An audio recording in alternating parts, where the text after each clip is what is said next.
future memory. His season was a mix of rookie growing pains and moments of spectacular future.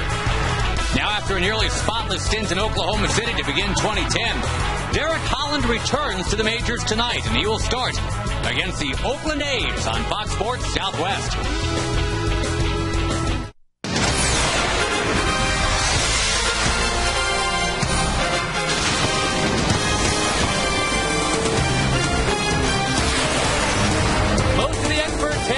The other teams in the West, the Mariners and the Angels, as the first-place combatants. We're 20% of the way into 2010, and it's the A's and the Rangers tied for first. Both of them now at 18 and 15 after a 13-inning marathon game last night. And we welcome you to Texas Rangers baseball. One day later, along with Tom Grieve, I'm Josh Lewin. There was a lot of baseball to get through last night, and we'll get back to talking about that not too long from now. But first, we look forward, talk about Derek Holland coming back to the big leagues. And 2009 was a great learning experience for Derek. We saw him at his best a little bit. We saw him struggle at other times, but he learned a lot from it. He was hurt early in spring training, never really had a chance to make the team. That was probably the best thing for him. He went to AAA. He had 40 innings. He had about a strikeout an inning. He only walked 7 batters. His ERA was under 1. He went down there with a purpose, to use his off-speed pitches effectively, to spot his fastball on both sides of the plate.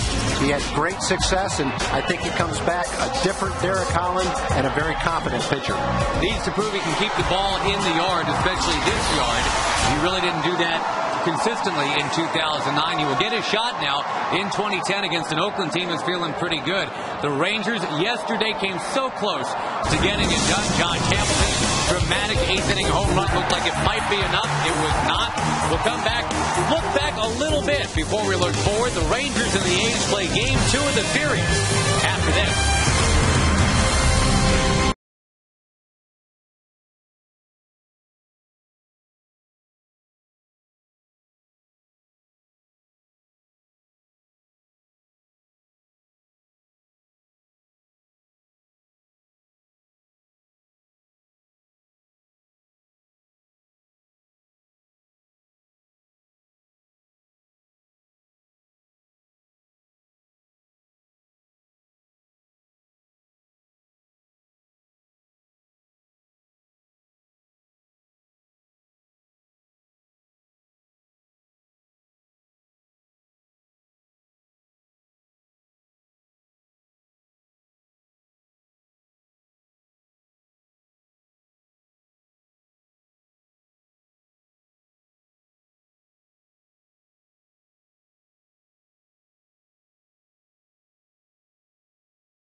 The best in Texas.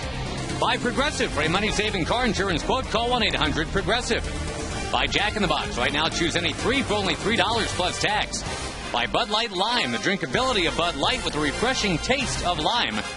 And by Southwest Airlines. Go to southwest.com, grab your bag. It's on. Derek Holland pumped up for this, no doubt about it. Brings in sparkling AAA numbers here in 2010. And facing a lineup of Oakland A's tonight, a lot of whom were actually at AAA, if not this year, then last year. Cliff Pennington gets it going. Adam Rosales will follow. Derek Barton had a huge night last night for the Oakland A's. Kevin Kuzminoff, a San Diego Padre last season. Ryan Sweeney and Jake Fox, Landon Powell and Josh Donaldson, Rajay Davis, the center fielder batting ninth. The A's, like the Rangers, are 18-15. And we will remind you about Derek Holland, just 23 years old. Well, the 6 starts went very well at Oklahoma. We talked about him in the open, 4-1 and ERA under 1. Excellent command of all his pitches.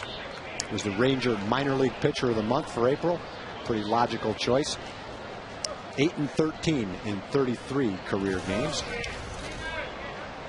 One of those, a start against the Oakland A's. It didn't go swimmingly. But then again, there was a lot that didn't go as Derek Holland wanted it to a year ago. He had his moments. Some of them were spectacular. He had that game against the Mariners on this field. 8 2/3 innings of 2-hit, 10 strikeout ball. At the complete game shutout in Anaheim. It blows that one by Pennington, and the count 2-2.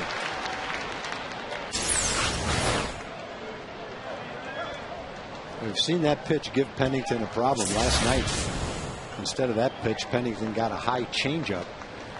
It seems like if you get ahead of him, that high fastball can be a very effective pitch against him until he stops swinging at it and starts to lay off it. Holland comes out firing that fastball 94. He's got the fastball, the slider, the curve, the terrific changeup, if that changeup's not being sat on and waited for. And that's a lot of what brought him down as a 22-year-old in 2009.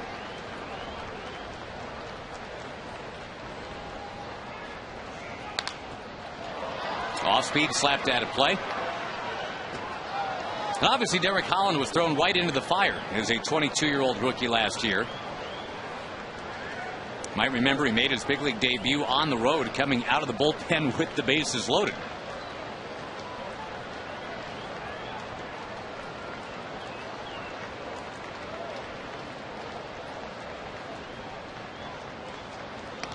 Pennington checks and takes outside, according to Tim Cheetah. Yeah, that was close. A little high, maybe a little outside, but that came pretty close to catching the top of the strike zone. In on him, and a foul by Pennington. This will be a 9-pitch opening at bat for the A's tonight. And boy, they made the Rangers work yesterday, too. That was 10 pounds of baseball flour and a 5-pound baseball bag yesterday. There was just a lot to get through in that game, and piece by piece, we'll flash you back here tonight. A 13-inning epic a night ago. Got him, Derek Holland striking out Pennington. Well, good composure. Fell behind 2-0. Came back and threw all strikes. Pennington battled him, and Derek won out in the end. Took 9 pitches to do it, but good pitch right on the outside corner. Number 9. Good location with it, and good movement, too. That ball was tailing away from Pennington.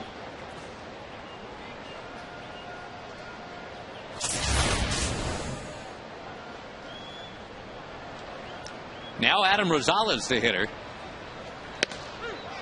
And what came to light after the game yesterday is that Ron Washington would have preferred Neftali Feliz facing Adam Rosales in the 9th inning yesterday. A little bit of a miscommunication, and one extra batter worked for Darren Oliver, as it turned out.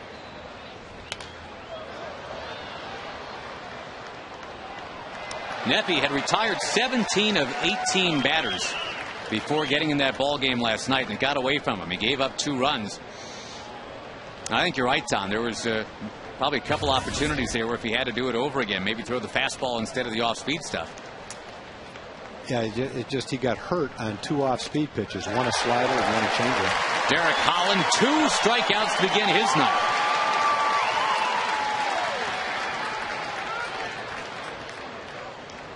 fastball to get him. Our Geico quote of the night. Derek saying he's been using that four-seam fastball. And pretty much working in the off-speed stuff, finding that balance. The two-seam fastball will have more movement. That'll sink a little bit and tail away. Four-seam fastball, I think pitchers feel like they might get a little bit better velocity on it and maybe a little bit better location if they want to throw the ball in or out. It doesn't have quite the same movement, but if you locate it, you get the effect you're looking for. A lot of strikes from Derek. Derek to Derek right here. Derek Barton had a big night last night. 2 clutch hits, including the game winner in the 13th.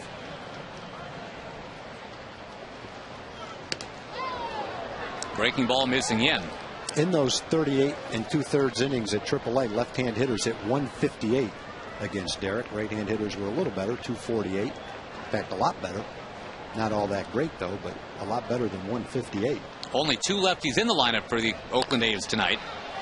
This ball squeaking past Holland. Kinsler, bare hand pickup, got him. A 1-2-3 top of the first, and Derek Collins returned to the big league. The Rangers are up when we come back.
Ryan Garco makes only his 5th start all year. David Murphy and Max Ramirez rounded out for Ron Washington. Craig Gentry was supposed to play tonight, but he fell ill. An upset stomach, and Murphy is in the lineup instead. Here is Gio Gonzalez, scouting him out right here. Yeah, his starts have gone well. This guy's tough to hit. The one thing he can fall into is a little problem with control. He's walked 19 batters, but he struck out a batter an inning. Opponents are only hitting 200 against him. That's 4th in the league. Very good against leadoff hitters. This kid's got good stuff. Just a matter of harnessing it. Killer curveball, good fastball, and I think you're right, Tom. What he hasn't gotten to yet is very simply consistency. Last year he would dominate on a Tuesday and then stink it up on a Sunday. Well, I hope we catch him on a Sunday. Elvis Andrus in a right center field is beginning to look a lot like Sunday. A 12-game hitting streak for Elvis. He begins with a double tonight against Gonzalez. It just seems like so many times this year that exact ball is caught by the center fielder. Whatever team we're playing, you always have a pretty good center fielder. Davis can really run. And finally, he gets to one and just can't quite reach it and catch it, and the ball falls in. But Michael's hit a number of these. Elvis has hit a bunch of them. Davis almost got there, just couldn't quite get it. Goes for a double. Elvis had one of the more eventful all-around games in that 13-inning affair last night. A couple of sacrifice bunts, another stolen base, game-tying single in the 9th. think a very gratifying game-tying single in the ninth. It was against Andrew Bailey, the guy that beat him out for Rookie of the Year last year. Elvis had never had a hit against Bailey in 8 tries, and boy, he hung right in there. 2 strike, 2 out single. Yeah, he was behind in the count, and that makes it even tougher when you've got a kid with that kind of stuff out there throwing that hard. And just like Elvis wasn't going to get beat in that at bat. Just kept bearing down, got on top of that high fastball, and lined it right up the middle. The other guy that had a huge 2-strike, 2-out hit, and it came 2 innings later, was Julio Borbón. And the Rangers obviously trying to get Julio his confidence back. And I think it's a real nice thing for Julio to have now to look back on.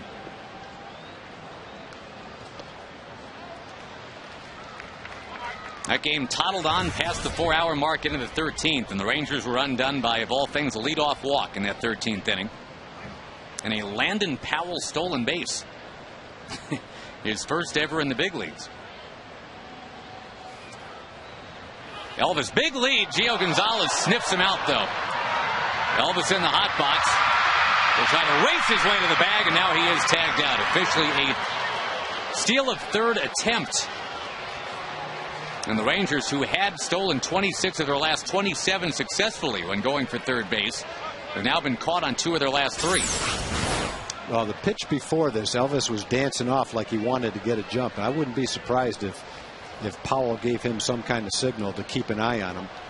He had stepped off earlier, and I think he was very aware of how much Elvis likes to run. And they took advantage of how aggressive he is on the bases and erased that leadoff double. Elvis is 2nd in the league in steals, but he is also on top in the majors a number of times caught stealing.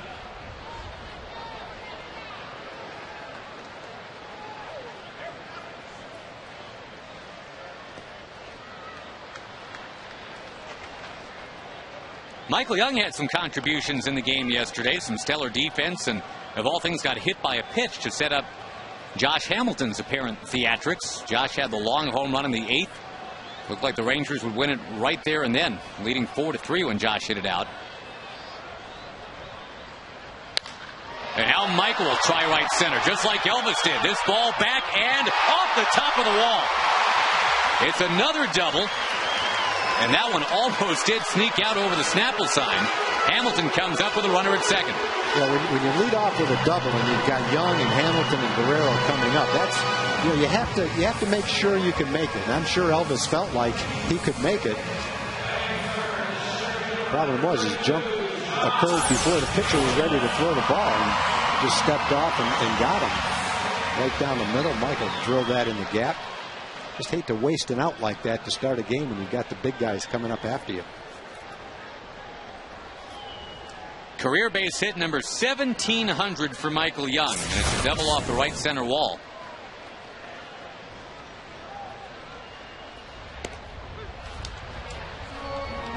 Hamilton will take on the outside corner.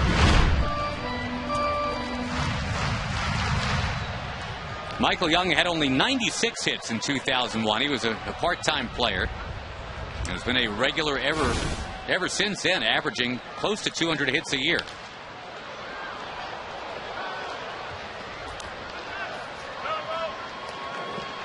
Michael's only had one season where he's driven in 100 runs. As often as Elvis Andrus is getting on base this year, Tom, this could be the second year that Michael gets that chance.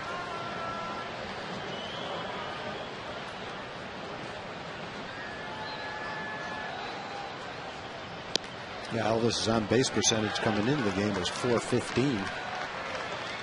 The hit gets him right near 300, and he's also walked 22 times.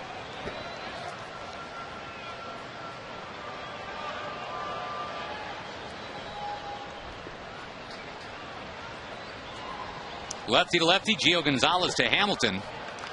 And everything is kind of soft stuff away to Josh. Hamilton with 6 home runs, and all of them in the last 3 weeks.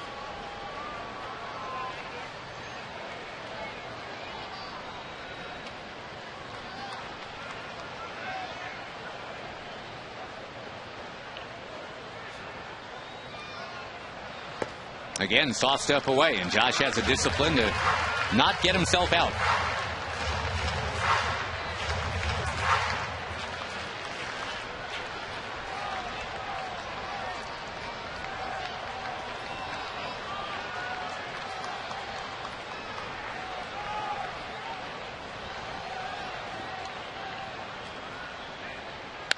Hamilton to left field. This ball taken off at the wall. It's going to be caught by Fox. Now, 3 baseballs that the Rangers have strafed out to the outfield. 2 for doubles and 1 almost a double. Josh gives us a pretty good ride. Pitches a fastball. Gets quite a bit of the plate. In fact, right in the center square, and Josh hit it well. Fox was playing him pretty deep in left field. Goes back right up against the wall. Hit that ball to right field. He would have had home runs deeper to left field. Ball doesn't carry quite as good. You hit it anywhere except right at the outfielder, you're in pretty good shape too. Here's Vlad Guerrero, who started yesterday 0 for 5 with 5 groundouts. He ended up 1 for 6. And strangely, it's actually now been 8 at-bats, Tom, since we've seen Vlad hit the ball in the air. We might not see that again all year. I'm surprised with first base open. First pitch is right down the middle of the plate, a fastball. Probably surprised Vladdy a little bit.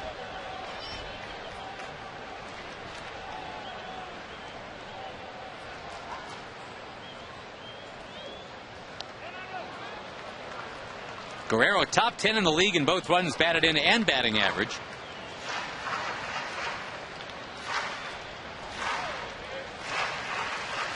This inning starting for the Rangers with an Andrews double, but he was erased, picked off his second.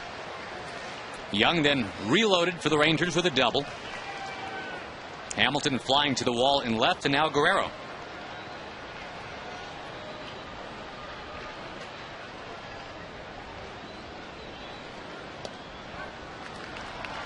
That extra inning win for the A's yesterday made Oakland 6-1 in 1-run games, and they're getting. Well, even though they've got a lot of injuries, Tom, they're getting a lot of breaks right now. I know they're making some of their own breaks, no doubt about it, but a lot of things falling their way. They're tied with the Rangers at 18-15. Well, they get good pitching. It starts with that. And they've got a solid bullpen, solid rotation, even with Fred Anderson out. And although you have to look at them as a team that's challenged offensively, they're getting key hits when they need them. They're getting the base runners.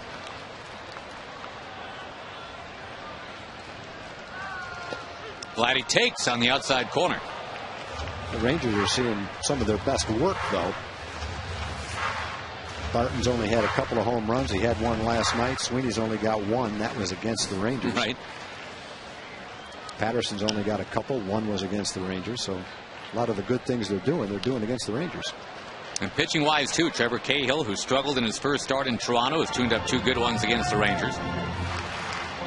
Oakland's pitching lately has been fantastic. Of course, the Dallas Braden perfect game will make all those stats for the past week look real good. Dallas Braden getting to read the top 10 list on Letterman last night. Pretty cool. A couple jabs at A-Rod in there.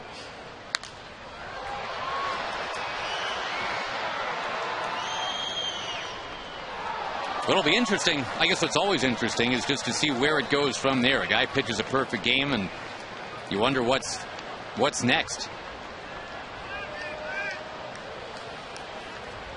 Well, he could tie what he did, but it's going to be pretty hard to do any better than what he just did. 25th round draft pick, though. So was Derek Holland. Not for nothing. Vlad jumps on it, caught it short by a lunging Pennington. That's an unbelievable inning. 2 doubles and 2 ropes and no runs. And so it goes for the Oakland A's. Horseshoes all around them. No score at the end of 1.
right?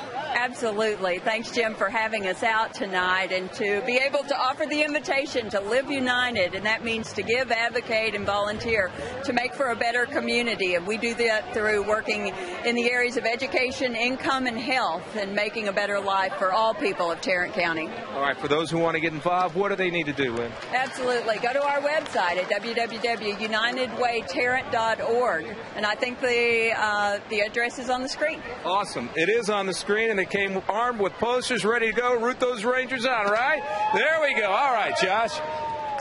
Welcome, United Way. Thank you, Jim.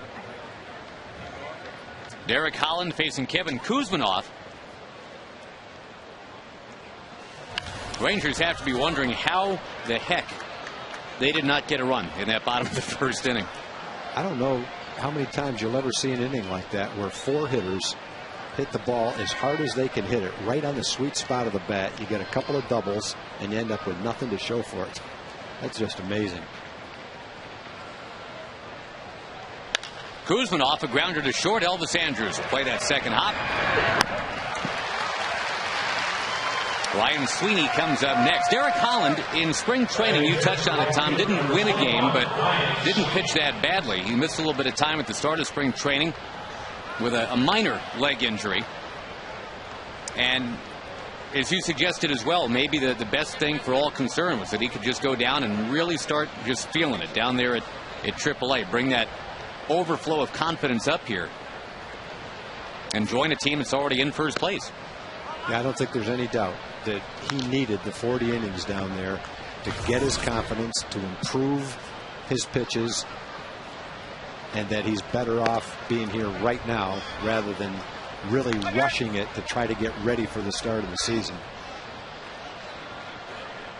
The overall numbers last year obviously don't look great for Derek Holland. He was being broken in at a very young age, not a lot of experience. 8-13, 6.12 ERA. We just had Zach Greinke in here, though, and we always seem to talk about this. Greinke, at basically that age, was 5-17 with a very similar ERA.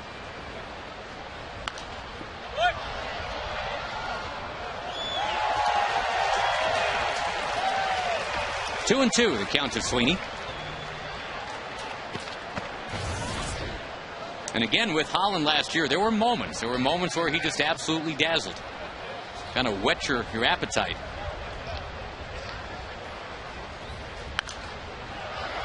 Cowboys fans will remember that at age 22, Troy Aikman was 0-11, but occasionally dazzled. He had an NFL rookie record game against Arizona, 379 yards. And you got the sense, yeah, you're looking at something that's going to be really good. In on the hands of Sweeney. And Kinsler to smoke for the out. Another good pitch. Couple of three weak ground balls in a row. 2 to second and 1 to shortstop.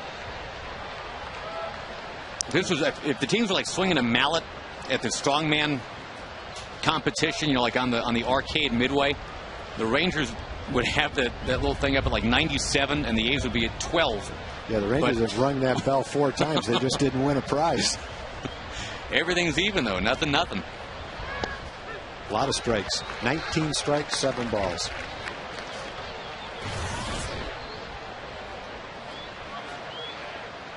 Big burly Jake Fox cast in the role of right-handed Jack Cust. He was their big brawny slugger the last few years. He's now down at AAA. A lot of people were surprised by that. Cust on the last day of spring training got sent to Sacramento. He's one of the higher paid AAA players, that's for sure. Another weak ground ball. Here comes Michael Young. Flings it across to get Fox, and it's 6 up, 6 down for Derek Holland. No score at the ballpark tonight.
seats you want or sell tickets to the games that you can't make on StubHub, the official fan-to-fan ticket marketplace of the Texas Rangers. Go to StubHub.com. Rangers nothing and the A's nothing. These two teams wore each other out yesterday. A 4-hour, 10-minute game in which the A's prevailed to force a first-place tie. Both these teams 3 games over. The Angels are 5 games under 500. The Mariners are 6 games under 500. So at least for now, there's some separation.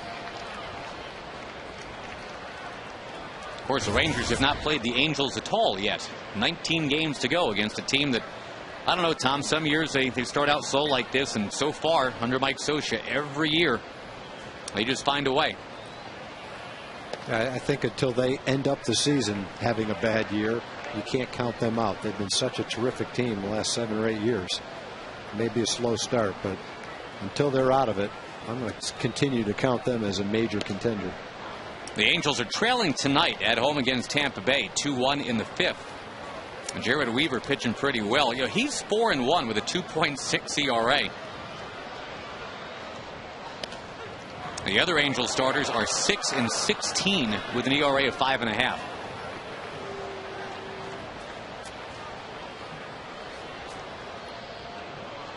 They don't have John Lackey. He anchored their staff. Kinsler. That is 5 straight ropes. Now the Rangers looking to turn one of those into an actual run. Justin Smoak will be the batter. I'm Ron Washington. I'm putting on the do not try to steal sign until we stop hitting ropes. I don't want to take any chances on having someone thrown out. We showed you that stat. Gonzalez had held opponents to just 4 of 36 leading off innings, but the Rangers are 2 for 2 tonight, which kind of tips you off that it might not be Gio Gonzalez's best work tonight. Well, so far it's not, but you know, with pitchers, you don't get them early when they're struggling. A lot of times they can turn it around, and he's got pretty good stuff. Justin Smoak will dunk one into the crowd. Nice catch, sir. Dollar hot dog night tonight at the ballpark, and a nice crowd turning out on a humid Wednesday evening. 82 degrees at game time. We got up to 88 in the Metroplex today.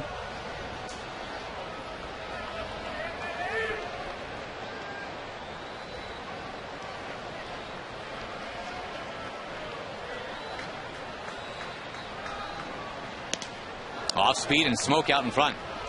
It's a very rare 0-2 count on Justin. He's got more walks than strikeouts, and he's only been in the big leagues about 3.5 weeks.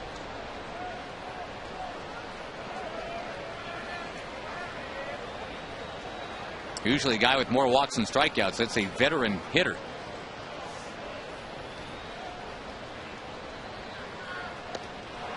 Got him again, dialing it way down, 74 miles an hour, and Smoak, the first strikeout victim of Gonzalez. He saw his quality off-speed pitches change up, and this is that big curveball that he's got in an excellent location.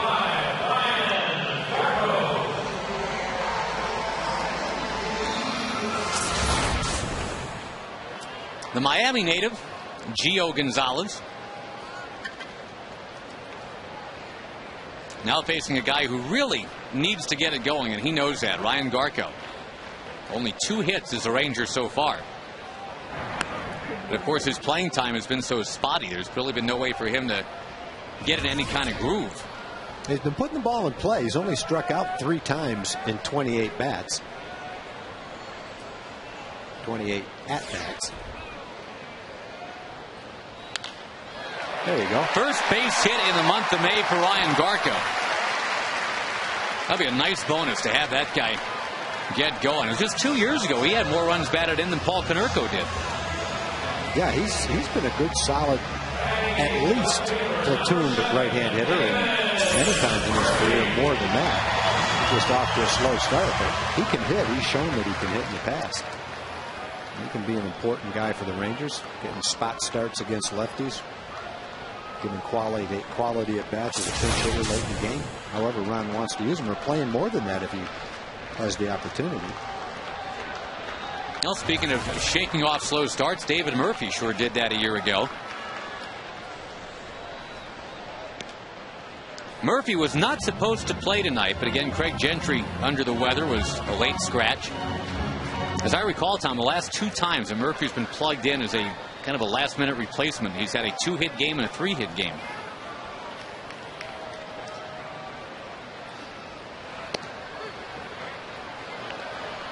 David powered a home run yesterday, his 2nd of the year.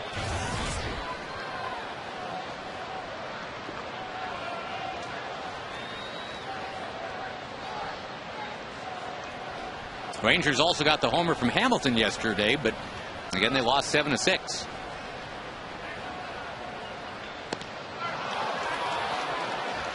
Tough to lay off that one, I guess, huh? Well, it's a good curveball. Josh laid off a couple of times. Your cold, hard blast from yesterday, that one in on Murphy, and it just got up in the jet stream, and there she blows.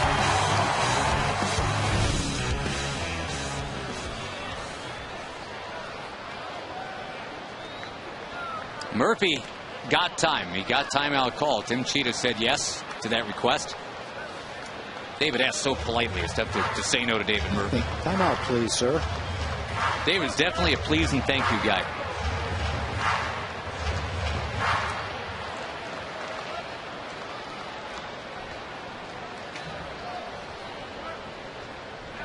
Also got a pretty good fastball to hit. He's probably hoping he sees that same pitch. 2 on, 1 out.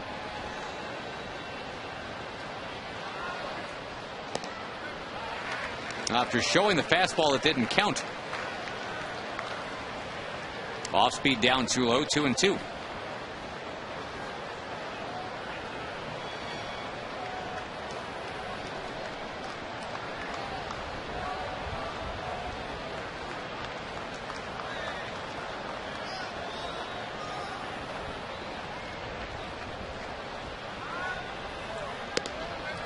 Outside, Max Ramirez on deck, right-hand hitter. Rangers already with 4 hits in the game. And a long fly out from Hamilton and a line out by Vlad Guerrero.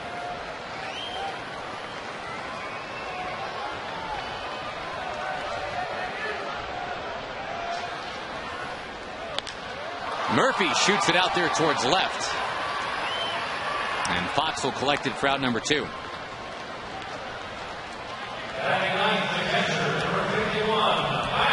One of the few position players who did not get in the game yesterday now coming up. Might have been the only one that didn't get in yesterday. It's Max Ramirez. Every Oakland A did.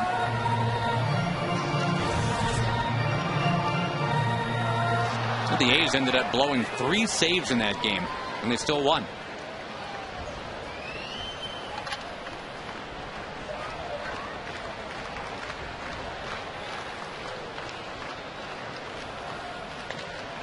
Max Ramirez with a foul.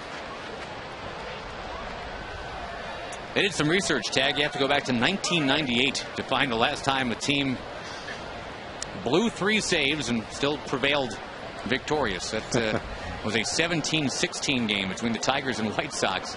Well, when that game was over, whichever team won, whichever team lost, they had so many opportunities to win it. If the A's had ended up losing that game, they would have had all the conversations after the game that the Rangers had. Right. There was just so many different key spots of that game. Could have gone either way.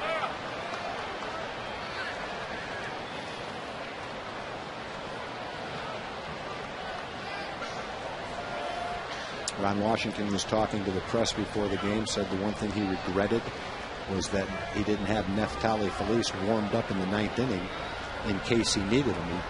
He said he wanted Darren Oliver to face Eric Chavez, but he didn't tell Mike Maddox to get Felice up so that after Chavez hit, he would be ready to come in.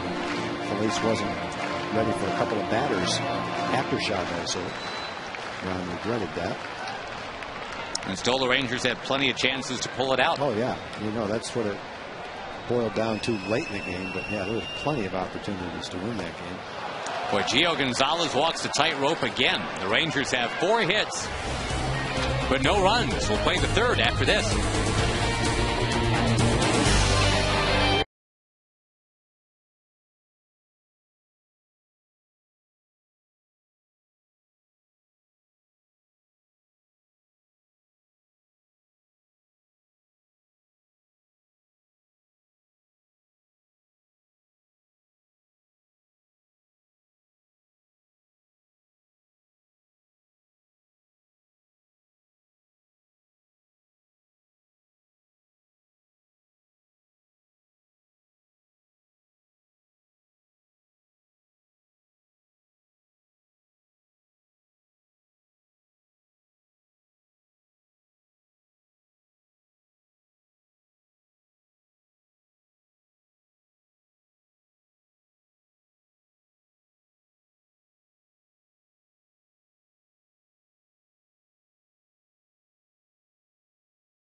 Derek Holland's return to the big leagues has gone very well so far. Struck out the first 2 Oakland A's that he faced, and 4 groundouts since then.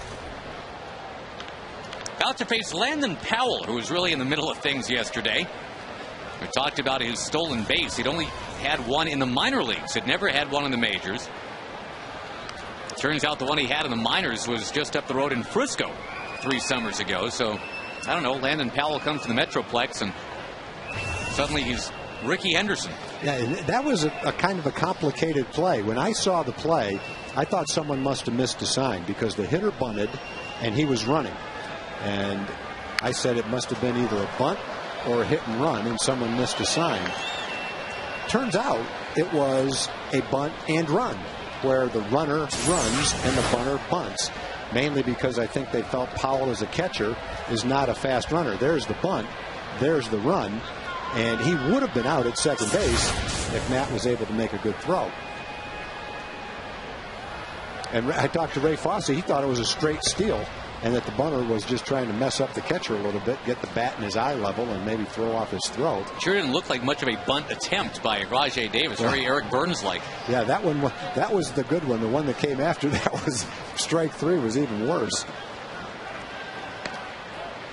Ray Fosse, fantastic catcher back in the day. Of course, famously steamrolled by Pete Rose in the All-Star game. Ended a very good career. Career didn't actually end right then, but he was just never the same after that. Punch towards third, and it skips by Michael Young. Well, Landon Powell does it again, rumbling, bumbling towards second base, and he's in there with a double.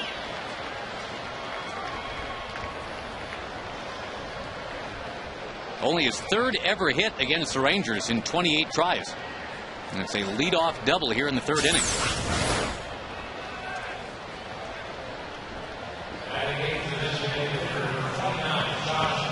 He did a nice job of keeping that pitch on the inside corner fair. Michael just couldn't quite get his glove down in time.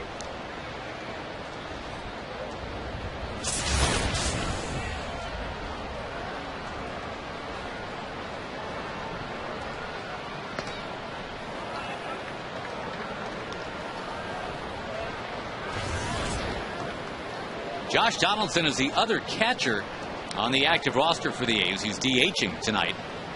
Kurt Suzuki is due back pretty much any day. He's rehabbing in AAA, and in fact doing it against the Rangers AAA affiliate. Derek Holland would have faced Kurt Suzuki in Oklahoma tonight, but now that Holland's here, he faces Josh Donaldson and Landon Powell.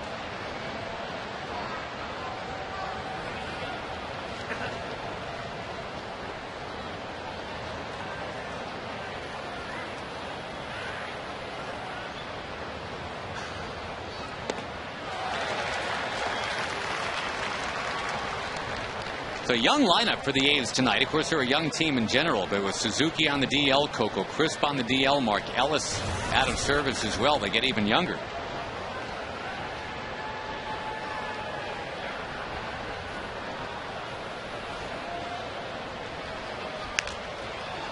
And Donaldson, who has only 1 hit since coming up from the minors, but it was a home run. He was 1 out of 15.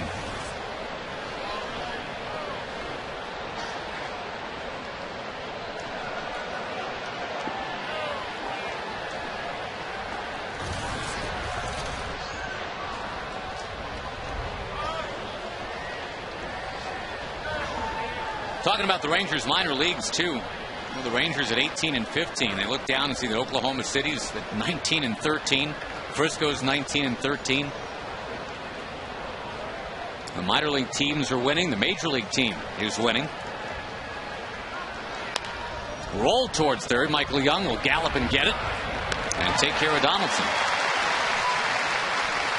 That ball just skimming along the grass. And holding at second is Powell. Yep, Rangers get an out. Runner stays at second.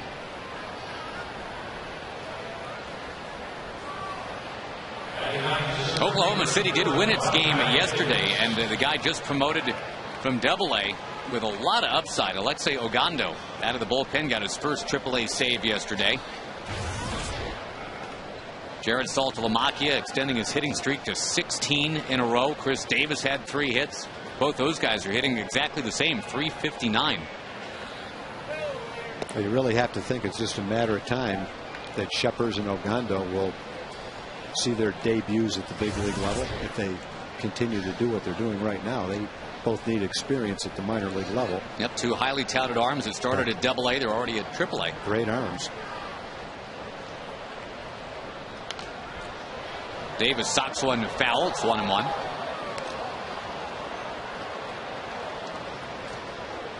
The Rangers have had at least a share of first place for a week now. And to reestablish a 1-game lead on the A's, they'll need a win tonight. The A's have won 5 out of 6.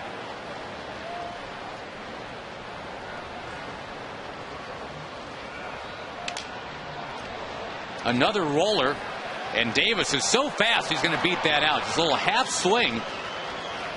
And on that thick infield grass, it just took forever to get to Elvis Andrus.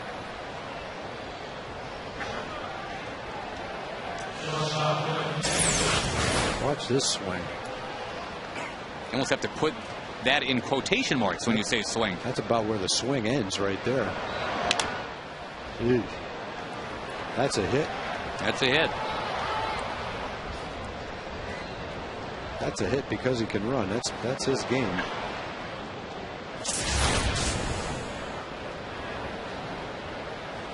Now Davis will certainly look to get things going here against Holland, but Holland's tough to run on. Got a good move.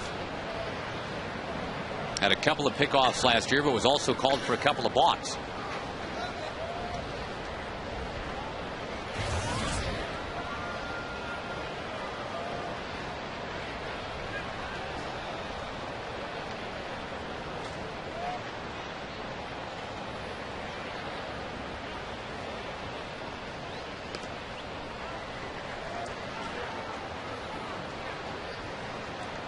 It's a day game tomorrow. C.J. Wilson will go for the Rangers, meaning 2 straight lefties will face these Oakland A's. C.J. still leads the American League in ERA, 1.51.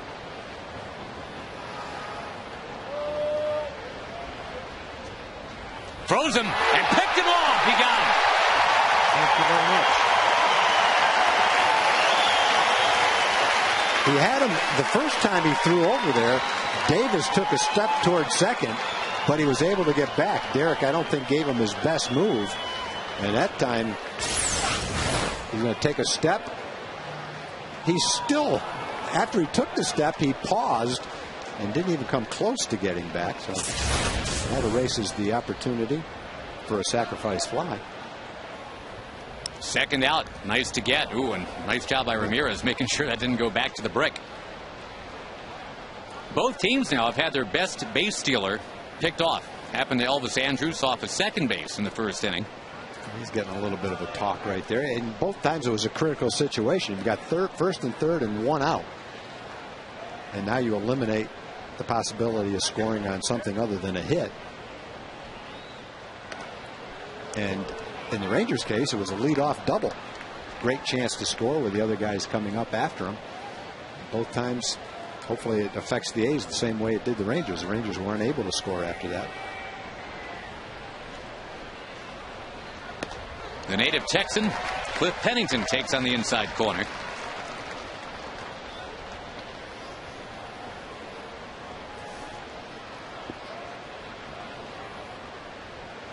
Pennington has 17 runs batted in, but most of that damage came in the first 2 weeks of the season.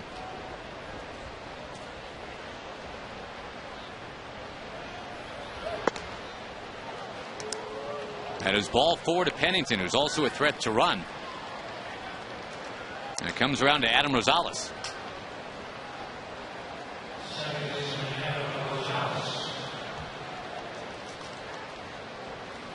And not quite as critical a situation for a stolen base. In Davis's case, if he steals second, they eliminated the double play opportunity. Now with 2 outs, don't worry about the double play. Would put him in scoring position if he steals. And right now, Derek can concentrate on getting Rosales, and then he doesn't have a problem no matter what the runner does.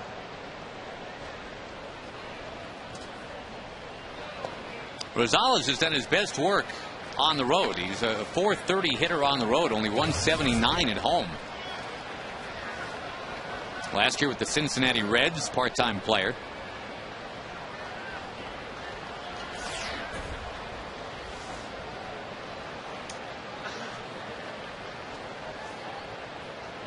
Chicago native, Rosales. Will slap one in the air to left. Murphy is there. Murphy has got it. Derek Holland is out of the inning. Both teams have had chances. Neither team has scored.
May 21st through 23rd, that Friday night, there's a post-game fireworks show. Saturday's game will be a 6:05 start. There's a Wade Bowen post-game concert presented by Budweiser. And then Sunday, the first 8,500 fans 13 and under get a Rangers pillowcase. First time there's been a pillowcase promotion. All part of Cubs weekend. About a week and a half from now, Elvis Andrus against Gio Gonzalez. Elvis rifled a double in a right center in the first inning, extended his hit streak to 12. Now he's going to push a bunt up near first, but it's foul. What Elvis tries to do when he pushes the ball down the first baseline is make the first baseman come in and field it a little bit to the left so he can run past him and then beat the pitcher or the second baseman, whoever might be able to get over to the bag. And he takes his bat with him all the way to first base to defend himself, or... I'm not sure why he does that. Literally a take it with you bunt right there.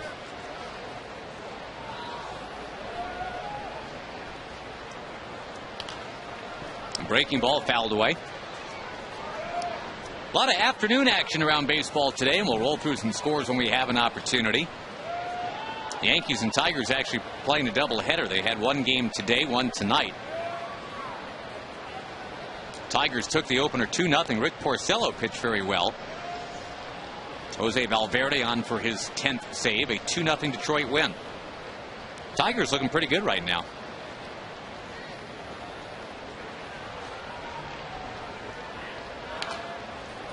In the nightcap, it's 2-0 New York. That game in the bottom of the fourth.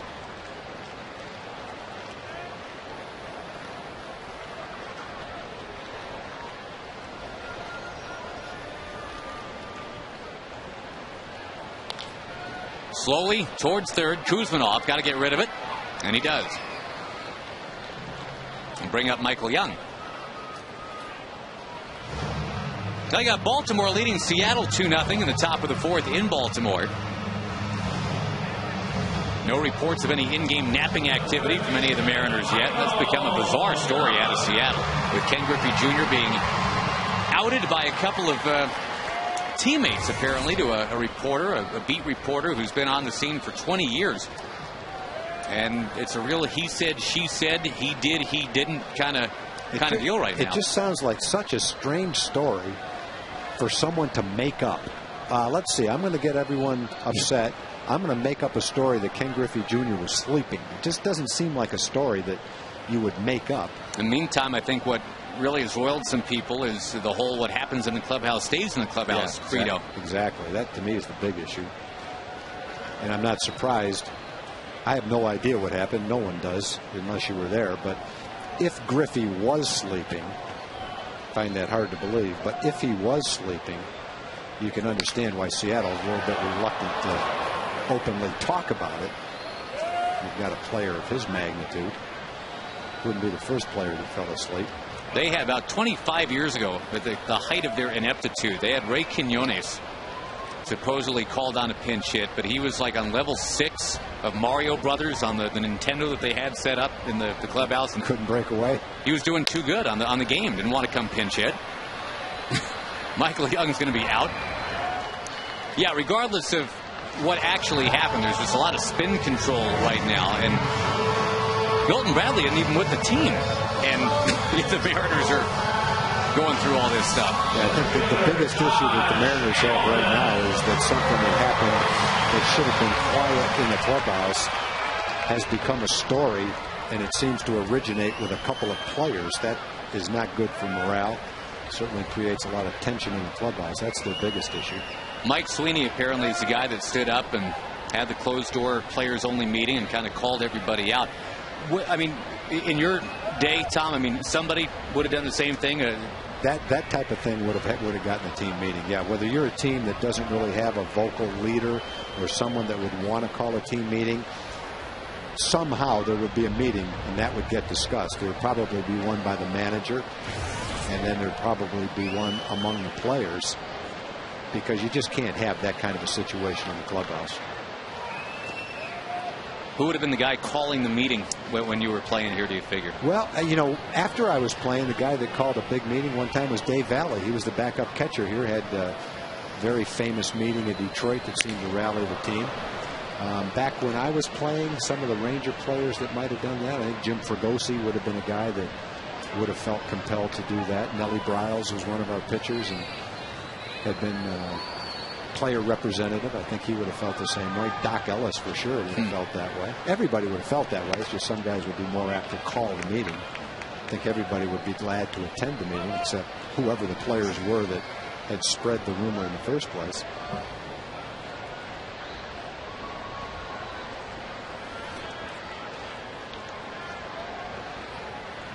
Look out on a changeup. Hamilton's bat ends up a good 10 rows behind the Ranger dugout. You know, that issue with Ken Griffey, there was just no reason to break that story for a player, if he did, go to the press with that story. There's just no reason for it. Now, and believe me, I'm on your side. I'm going to kind of play moderate devil's advocate here. Okay. The reporter, as you watch Hamilton's bat fly away here, the reporter, I guess, intrepid reporter that he is, Larry LaRue, asked around. He said, hey, why, you know, was there anything funny going on? Was Griffey available? Do you know anything? He was at, nobody, you know, sidled over and said, hey, I got a good one for you. Yeah. But I'm with you. You could just pretend that you don't know. Yeah, that's not quite as bad as searching out the reporter, but essentially you're doing the same thing. And I can't blame the reporter. He's just doing his job. And now the Mariners are not talking to that reporter. So there you go. No score. Hi. The A's and the Rangers at the end of 3.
head. His hands come to his waist. Now he's bringing his hands up over his head. The other interesting thing is to see how consistent his delivery is after that. It's almost a perfect carbon copy of last year's delivery. Watch the follow through when it stops. They're almost in the exact same spot. Difference is this year he brings his hands up over his head. Last year he broke his hands at his waist. It's a subtle difference, but it might be one reason why he is more comfortable and able to locate his pitches a little bit better right now. Starts off Barton with a fastball, strike one. Scott Feldman talks about that too. I think he's going to bring his hands up over his head. He doesn't always do that. You can see Derek, as he brings his hands up over his head, there's a little pause right behind his head with his hands, almost as a way to slow down his delivery and make sure his balance point is reached effectively. Right there, a little pause, and then here he comes. Now one floating inside to Barton, one of the more patient hitters in the American League.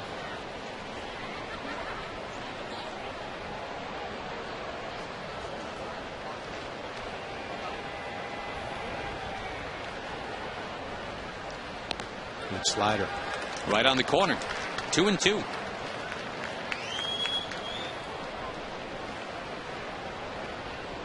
Fantastic game for Barton yesterday. I mentioned the 2 late inning RBI hits that he had. Down he goes. What a good combination. The slider away, set up the fastball up and in. Nice pitch. Kevin Kuzminoff will come up next. We'll check out our AT&T trivia question for the night. The youngest pitcher to throw a complete game shutout in Texas Rangers history. I think I know that one. Do you? I don't usually know these, but I think I know that one. If there's someone younger than the guy I'm thinking of, he was really young. If it's the guy I'm thinking of, if he didn't get hurt, he would have been, in my opinion, a certain 200-game winner in the big leagues. Answer coming up in the bottom of the 4th inning. Kuzminoff quickly behind 0-2.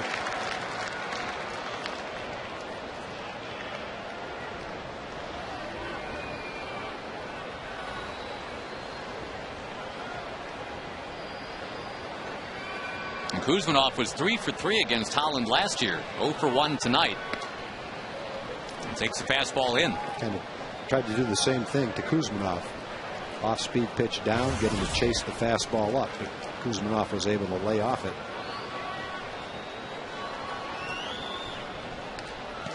Barely got a piece right there.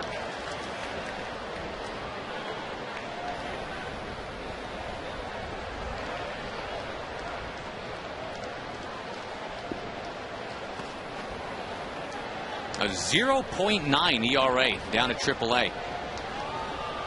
Matt Harrison on the DL, and Holland gets his start tonight. Kuzminoff blasting off. Deep in the left field it goes. It is off that southwest side. Murphy plays it back in. Kuzminoff has a double. It looked like he got a belt-high changeup right down the middle of the plate. And the good thing is, it didn't go out of the ballpark. It stayed in the ballpark. Definitely a pitch Derek would like to have back. He's trying to throw it down and away, and it's right in the center of the plate. So if Derek can get out of the inning, he will have gotten away with that pitch. Kuzminoff is one of the guys in the A's lineup with the power to consistently hit the ball out of the ballpark. He hit that ball hard, but not hard enough to get out of the ballpark. Pretty close to where he hit one for a grand slam out of this ballpark in his first big league at bat a few years ago. Ball 1 to Ryan Sweeney.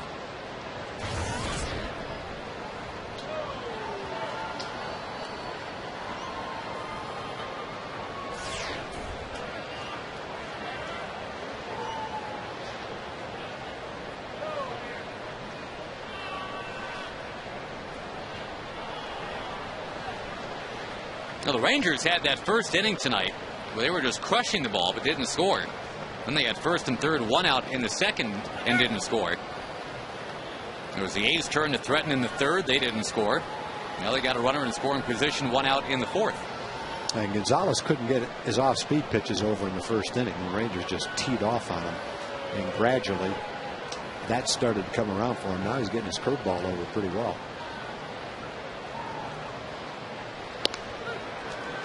That's over. The fastball right there.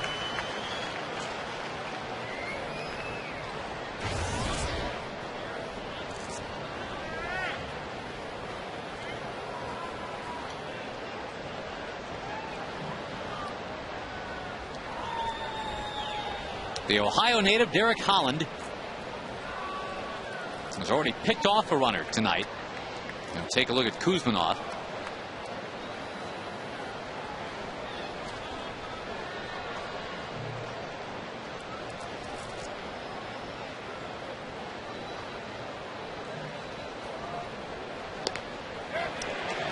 Yeah, foul tip.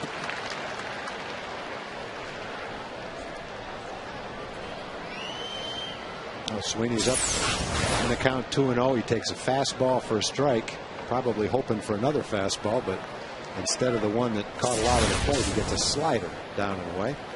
Now he's got to be thinking, what's it going to be on this one? Fastball, slider. Got the fastball and he fouled it back. Just barely flicked at it to foul that off. A good fastball, 92 up and in.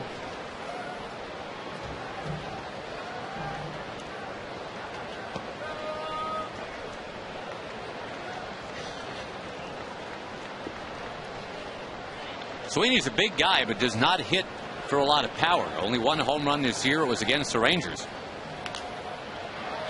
You'll bloop that one towards the crowd. Nice crowd here, as we mentioned, on a Wednesday night for the dollar hot dogs and the battle for first place. Our producer, Kurt Diker, took advantage of the hot dog bonanza tonight. I heard that. Made it his own personal bonanza. Yeah, well, he really wasn't trying to set any record, so he conservatively went with 5 hot dogs tonight, outdistancing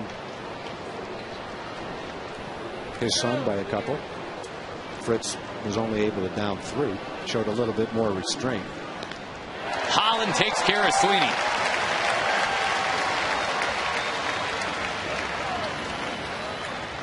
So that's 2 strikeouts in the 4th. He also had 2 strikeouts back in the 1st. Good slider right here. You can't make a better pitch than this. Tempting enough to swing at, but in a tough location to hit. Yeah, the interesting thing of Kurt's foray down to the hot dog bonanza tonight was the fact that he was strapped for time. I thought you were going to say for cash. No, he had plenty of cash. $1 hot dog, they could afford that. On a producer's salary, really? Word has it, that was 5 hot dogs in 5 minutes. He averaged 1 minute per hot dog. I got to verify that with Fritz. Is that true, Fritz? 4 minutes, he says. It wasn't 5 minutes. He was under a minute per dog.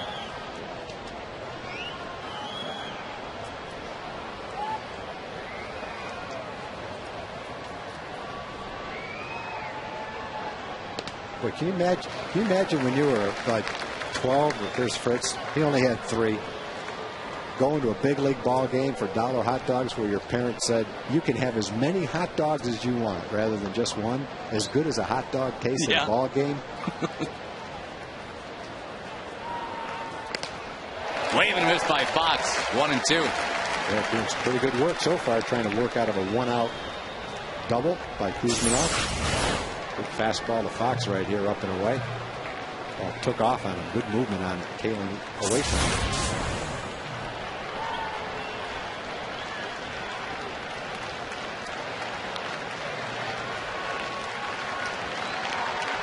The 23-year-old lefty Derek Holland brings it. Look, when I was Fritz's age, problem would have been hot dogs cost less than $1 anyway. There would have had to been like 20-cent hot dog night maybe, or 10-cent hot dog night to get the same value. $1 was a lot to spend for a dog back then. They include steak for $2.50. That ball bounced foul by Fox. You're starting to sound like an old timer now, boy. When I was a kid. And the cars were what, like $9, and you get a new house for $1.50. You had to crank them up. 2 balls, 2 strikes, 2 out. And the former Chicago Cub, Jake Fox, trying to break a 0-0 tie. Derek's making a lot of good pitches. Pitch count getting up there. The A's are sending a flurry of foul balls around here. 71 pitches now for Derek.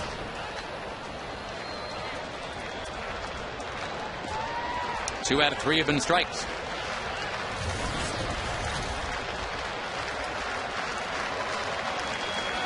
Again, the 2-2. 2-out pitch to Jake Fox. Man, we'll do it again. The Rangers, who have been set down to the tune of 5 straight, will get things going with Vlad Guerrero in the bottom of the 4th inning.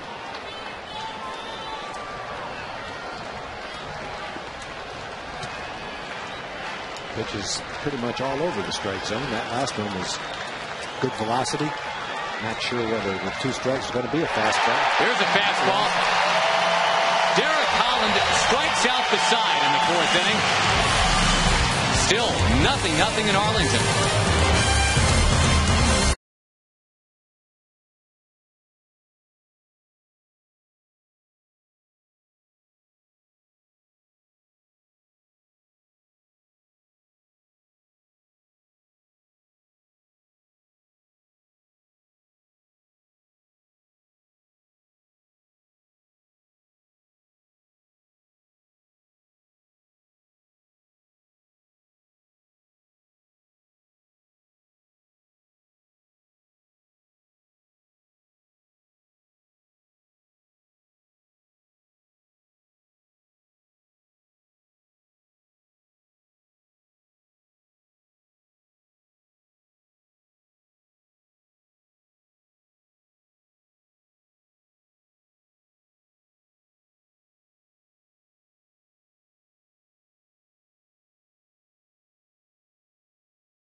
Head to the 4th. Hey, Josh and Tom in the upper deck found some TCU students. Garrett, what is this all about?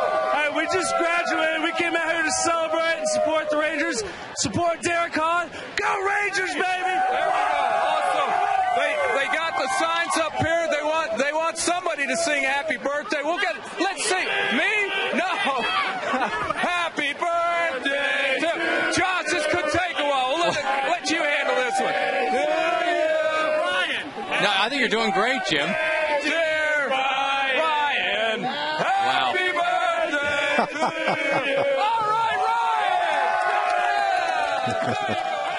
Ryan. Thank you, Jim. Happy birthday, Ryan. Welcome, TCUers. Did you see the other side of that sign? Yes, I did. And we do not carry tasers. At least I don't. Vlad Guerrero base hit to left field.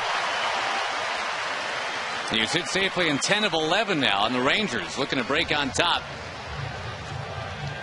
Ian Kinsler coming up, and we will get you back to our trivia question. Brought to you by the good folks at AT The youngest pitcher to throw a complete game shutout in Texas Ranger history. Did you think it was Edwin Correa? I think it was Edwin Correa. Yankee Stadium, 9-0, I think. Yeah, Eddie Correa was just barely 22 years old. He threw 95 miles an hour. He had a tremendous changeup and a curveball that over time would have become a well above average pitch. Kinsler towards the left field corner. Jake Fox can't get it. It bounces by him. Vladimir Guerrero being windmilled around. Here he comes. Rangers 1 and the A's nothing.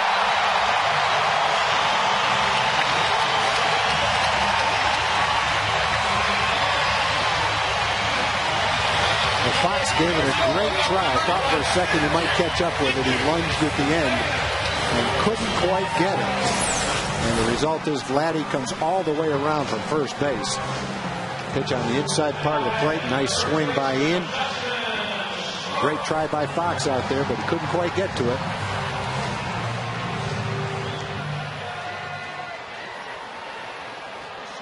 Kinsler now in 12 games since he's been back off the DL has at least 2 hits in half of them.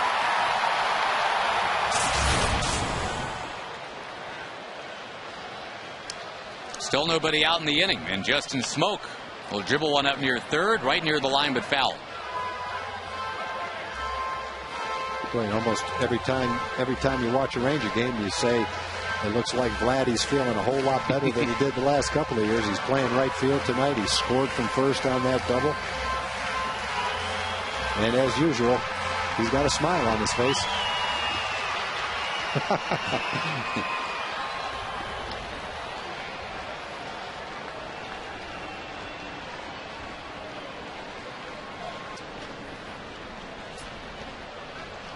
That one taken, and Justin Smoke, who was fed a diet of off-speed stuff in his first at bat, and he struck out. It's one thing for a young kid when you start to see the pitchers. You get a better feel after you've seen them once or twice. First time, you're not exactly sure what they've got. And when a guy's got a good curveball, good off-speed pitches, it makes it tough to lay off those pitches until you get a good look at them. Laying off, and it is 2-1.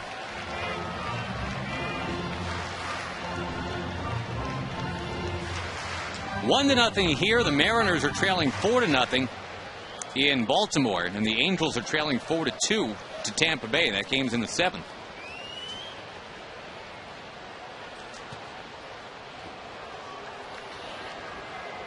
Twins beat the White Sox today 3-2. Carl Pavano with the win over John Danks. And the Twins at 22-12.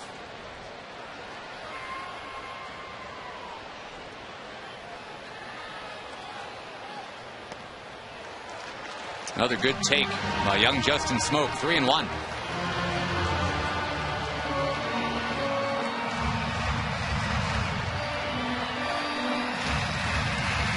The Rangers have 6 hits already. But so far just the 1 run, the RBI from Kinsler.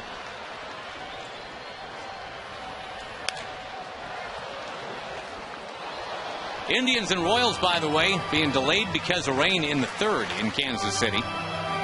Royals trying to stop a losing streak. They've bottomed out at 11-22. And the Blue Jays won at Fenway today 3-2 behind Sean Markham. In fact, that was a shutout into the 9th. Boston scored twice late to make a game of it. Smoke rips one towards center field. Rajay Davis reaching out, and he's got it. Another ball hit real well. Kinsler tags and goes to 3rd. And it's a miracle that this is only a 1-run game, the way the Rangers have hit the ball against Gonzalez. This ball was hit so hard it almost went over Davis's head anyway. Had some major slice action to it, too. Well, the good thing is he did get the runner over. A little lucky, would have scored the runner.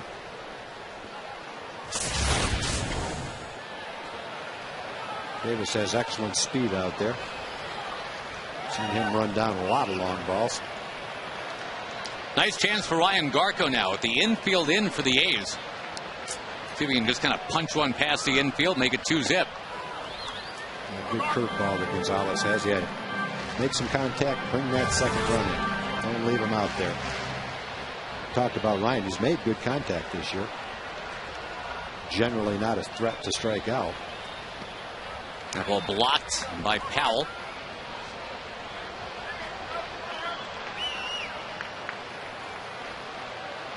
Garco, who was born in Pittsburgh and grew up out in California, and came up as a Cleveland Indian and spent some time with the Giants last year. Lays off. That's called a strike.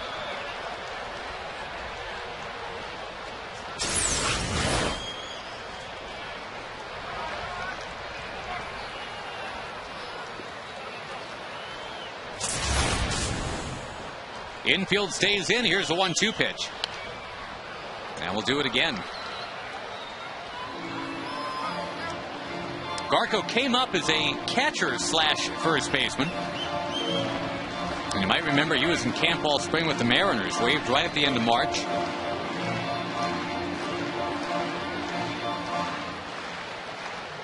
One-time third-round pick out of Stanford. Trying to check his swing. He did not. Bob Davidson said so, and now 2 out. It's good pitching by Gonzalez. He's got a good curveball. He threw him several, and then he tried the high fastball, and Ryan couldn't quite lay off it. Anxious to get something done, no doubt.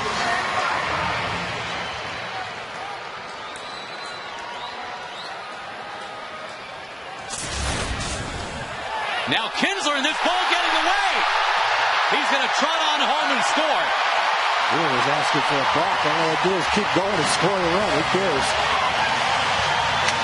He was going to try to steal home. Saw that he couldn't do it. Pulled up, and Gonzalez threw the ball over the catcher's head. Well, he just spooked him, basically. Gonzalez, well, I mean, once he got going here, and look at Kinsler, just do, and then he's breaking for it. Right. I have to think he was trying to steal home, because if that pitch was a strike, Ian's trapped. If he was just trying to scare the pitcher, he went too far. Well, that's the play we haven't seen yet. No, we've seen everything else in the last 2 days. Yeah, Ian was ready to reverse direction, it appeared, when he saw Gonzalez go to the plate. Then he just kept on coming. It is 2-0 Texas, and Bob Guerin wants an explanation from Tim Cheetah. Now, we've already seen 3 times on this homestand. I'm sorry, 2 times on this homestand. The Rangers victimized by this. The umpires getting together, and the original umpire who makes the call being overruled. Hopefully that won't be the case here. Watch the pitcher and see what happens here. The pitch from his windup. Ian's on third. Ian breaks. I think that's a balk. It looked like he started his delivery and then stepped back off. Where's Steve Busby when you need him? Either a wild pitch or a balk. I mean, either way, that run's got to score. I can't imagine what the A's argument would be. If he didn't balk, he threw it to the backstop and Ian scored anyway. And it did not look like Cheetah called the balk. That's just audience of 1. You saw that, huh? Under the cap? Yeah.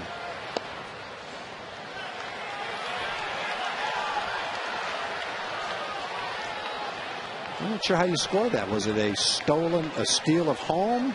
Was it a wild pitch? We haven't heard yet. Was it an error by the pitcher? Wild pitch, we're being told now. Because I guess Ian stopped.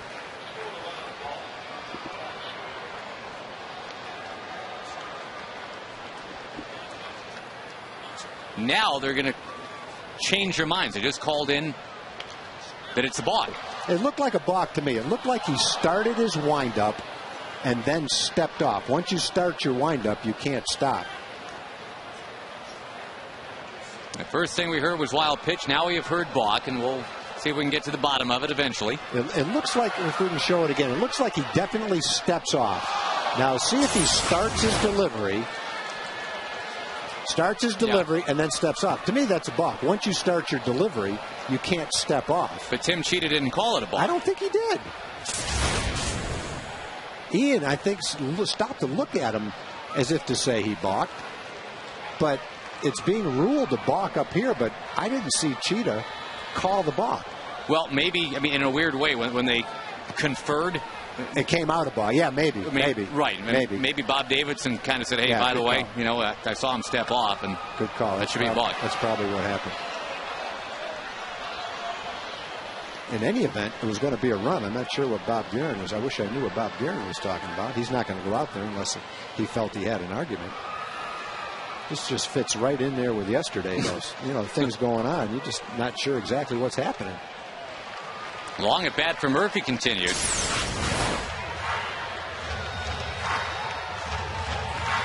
But he's just watching. He's watching as if he was looking for a balk. No, he didn't call a balk. He just says, "Come on in." I don't know what that call is. It looked like a shrug. Yeah, like, okay, fine. He threw the ball back. Come in and score. He called, "Hey, what are you going to do?" What would have been interesting would have been if the ball bounced back to the catcher and they tagged Ian out.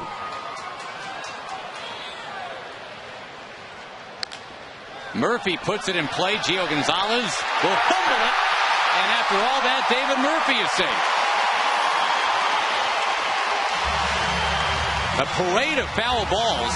And finally, the 8th pitch he puts in play. And he's standing at first base.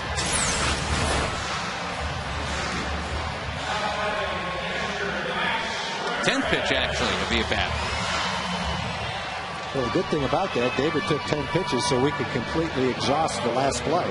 Show it 2 or 3 times, talk about it in every different way. Thank you, David. And nice going. See how that one scored. Could be scored a base hit, really. That would be only the second shortest base hit then that David has on his homestand. He had that one that was originally called catcher's interference that ended up being a base hit that was, what, about a foot out in front of the plate? But now we hear that one's going to be an error. An error, okay.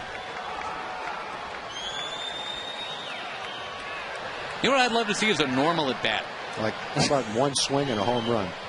Sure, I mean, something like that would be fine. Trot around the bases. Okay, well, in that case, I'll make the call for you. Yeah, all right, team player.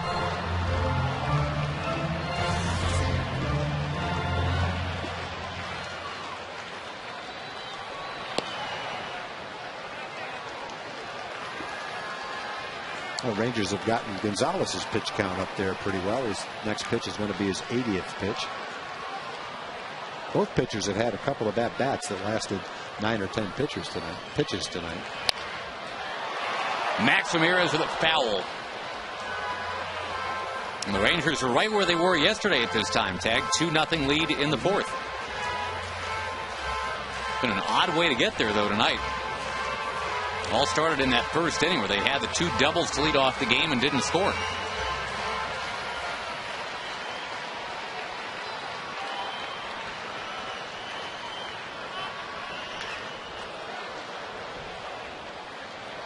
One and 2 the count to Maximiliano Ramirez.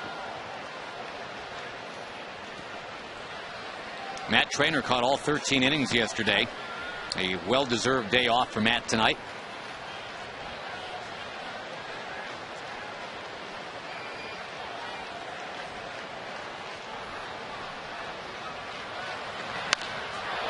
Towards the alley in left center field. You're not half bad, Mr. Breed. Well, we'll take that hit. First and third. And this is all after it was 2 out and nobody on, with Kinsler already having scored. Back to the top of the order to the hottest Ranger hitter, Elvis Andrus. Max Ramirez does not get cheated at the plate. Curveball and gets a lot of the play right in the center square. I think he hit that ball a little bit off the handle, which is why it didn't take a hop and scoot to the wall. David's ready to score if he gets the ball. See if Elvis can get a big 2-out hit right here. Keep the rally going. Elvis is best in the American League with runners in scoring position. He's trying to pick up Murphy over there at third.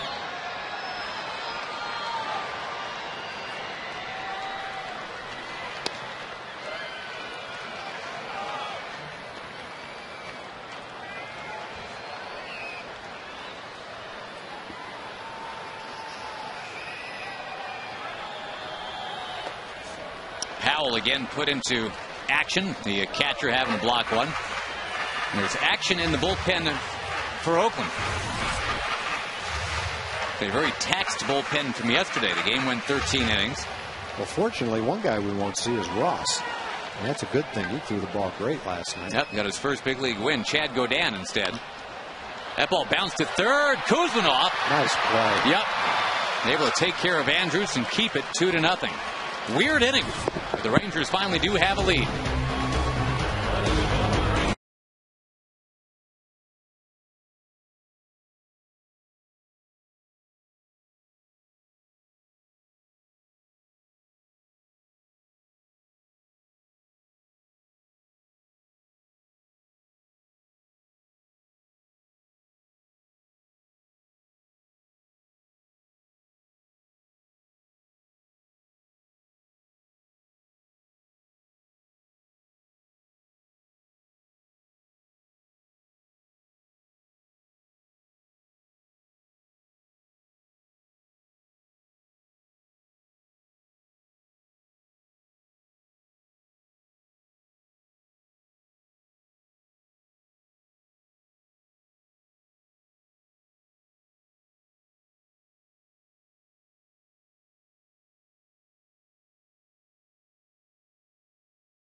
And John will let us know what's all going on as soon as he gets back upstairs. Lots to talk about. And we'll do some of it with Mark McLemore in this inning. We have an Ask the Analyst question, and it's timely. The strangest play that you were ever involved in, Mac. And we've seen some nutty stuff on this homestand. I'll tell you what, I hit into a triple play in Detroit. And what makes it even worse is I almost did it again later on in the game, and it just went off the second baseman's glove. So hitting into a triple play, that was pretty wacky. Actually, I have a better one. My rookie year, I was on second base, and a ball got away from the catcher, and the catcher reached over and grabbed the ball with his mask. And so I think there was a play a couple of weeks ago. Yeah, we had that. Yeah. We had that. And next thing I know, I'm coming home to score. And I had no idea why I was, being waved home. And my manager, you're a rookie. You're not going to turn it down. I was a rookie. I had no clue. I only knew, what dugout to go into at that point. But Gene Mock was the manager, and I'll tell you what, Gene Mock was a guy that knew the rule book better than any umpire ever has. And he jumped out of that dugout and told him that rule, and I was awarded home. Landon Powell knifes one into left field. He's been a tough out these last couple of days. The Rangers having taken a 2-0 lead, but now the A's trying to go to work against Derek Holland. All right, so let's talk a little Derek Holland here, Mac. Obviously, things went really well for him down at AAA, got the confidence going, and it seems like it's just kind of spilled out onto this field tonight. It really has, and I think that's really what it's about, confidence playing at this level. Everybody's got the ability to play at this level. It's just what happens and what you do with it upstairs, and confidence plays a big part in that. And Derek Holland looks very confident tonight. He's going out there and he's filling up the strike zone, using all of his pitches. He's not thinking too much. He's going with what Max is putting down. They seem to be on the same page, and he's getting the job done.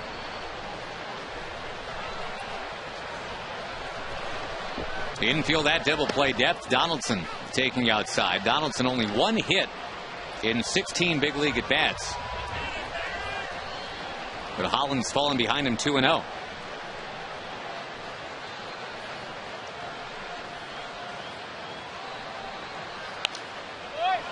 So, Mac, in that bottom of the fourth inning, the Rangers got a big hit from Ian Kinsler, and that scored the first run. Ian ends up at third, and then your take on the play that he made to just kind of dance down the line and distract Gio Gonzalez into making it a 2-0 game. Well, it turned out to be a great play for the Rangers. Ian does that a lot when he's on third base, and you just don't normally see the pitcher fall for it like that. He kind of freaked out, didn't he? He really did. And that just goes to show he was just locked in on the hitter and throwing strikes, and all of a sudden he sees Ian, break for the plate, and lo and behold, he stepped off and then threw it away. On 2-2 to Donaldson. We've heard a lot of talk, really because of Dallas Braden and Alex Rodriguez, mostly about baseball code the last couple of weeks. Is there anything in the baseball code that says you can't do that, what Ian did? There used to be that in the baseball unwritten rule book about a guy at third base faking like he's going to steal home. And the rule was not to do it, and if you did, either that hitter got drilled or you got drilled your next time up. So you didn't see a lot of guys doing that back in, I guess, the old days. Oh, you're an old days guy now. I'm an old days guy. Can you believe it? I never thought I'd say that, but I am. That ball taking off the bat of Donaldson towards right for Vlad Guerrero. He fights the wind, and he's got it. Got a ruling on that play. Okay. It's Tim Cheetah, after the consultation ruled that the pitcher stepped off and then threw the ball over the catcher's head, so it's an error one. So not a wild pitch, not a balk. He won. I must be wrong on the balk. I thought it was a balk because he started his windup and then stepped off. Cheetah ruled it was not a balk. It was just an error on a bad throw after he stepped off. And then he went on to make another error in that inning, too. So 2 errors in the inning for Gonzalez. And Derek Holland taking care of Rajai Davis on a flyout. Mac, real quick, we saw the shot of Dallas Braden, and obviously the whole thing with he and A-Rod, it seems to be kind of dying down now. Everybody wants to talk about the perfect game for Braden instead, thankfully. But running across the mound as a shortcut, which is what Dallas Braden was so sideways about. I mean, did anybody ever sit you down and say, hey, definitely don't do that, Mac? I never heard that one. I've never known that one to be a rule. I've done it. A lot of guys do it.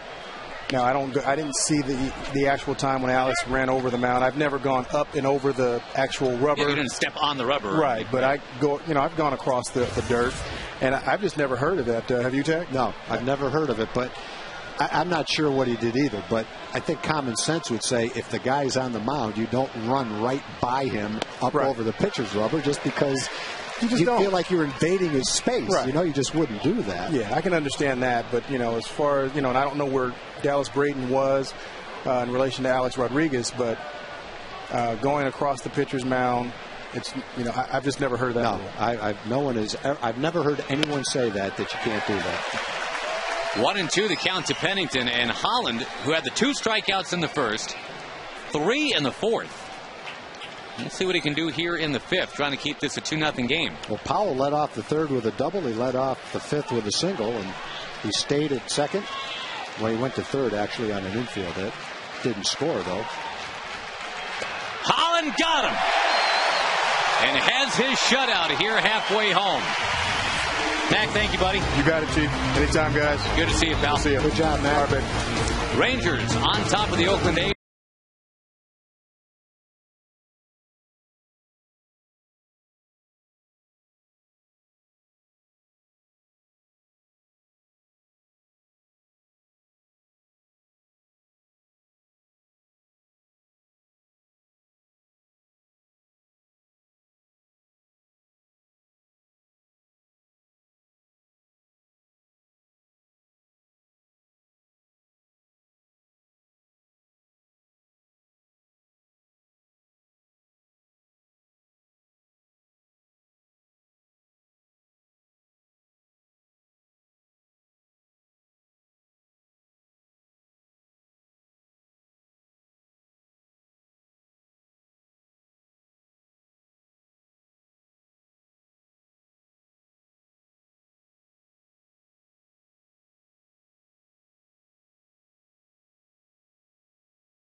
From young Derek Holland, and why not?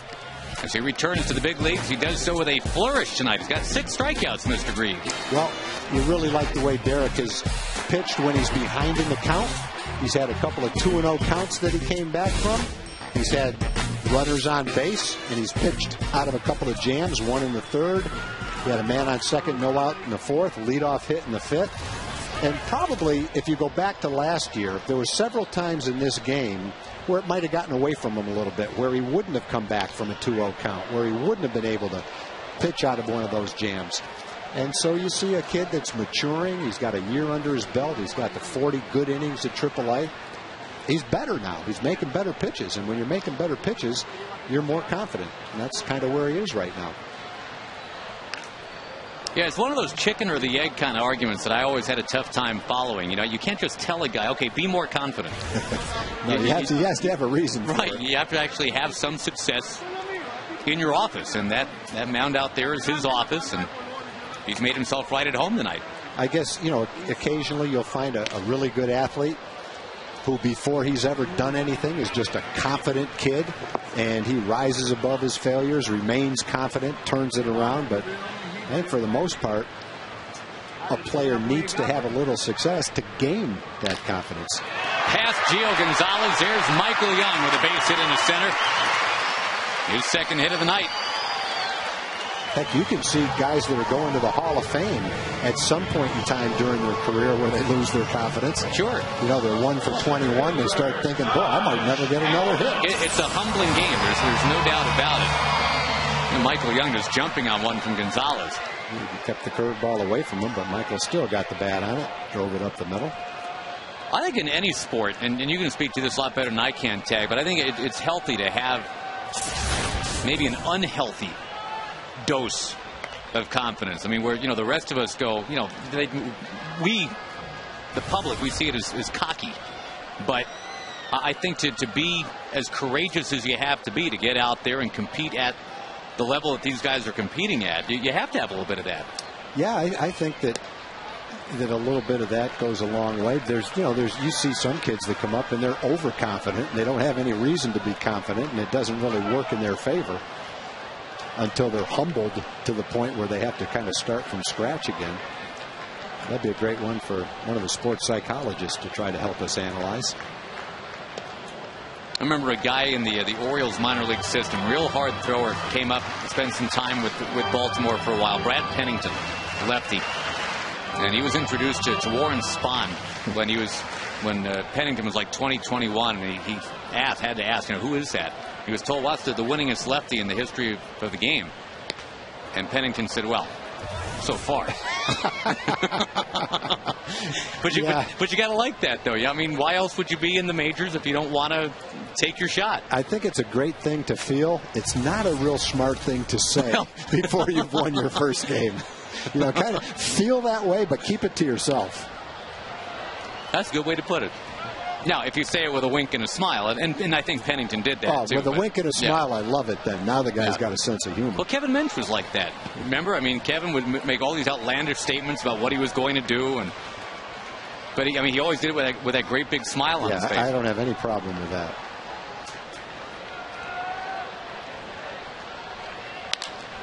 Josh Hamilton unloads, right center field, taking off, gone! That was a bullet right there.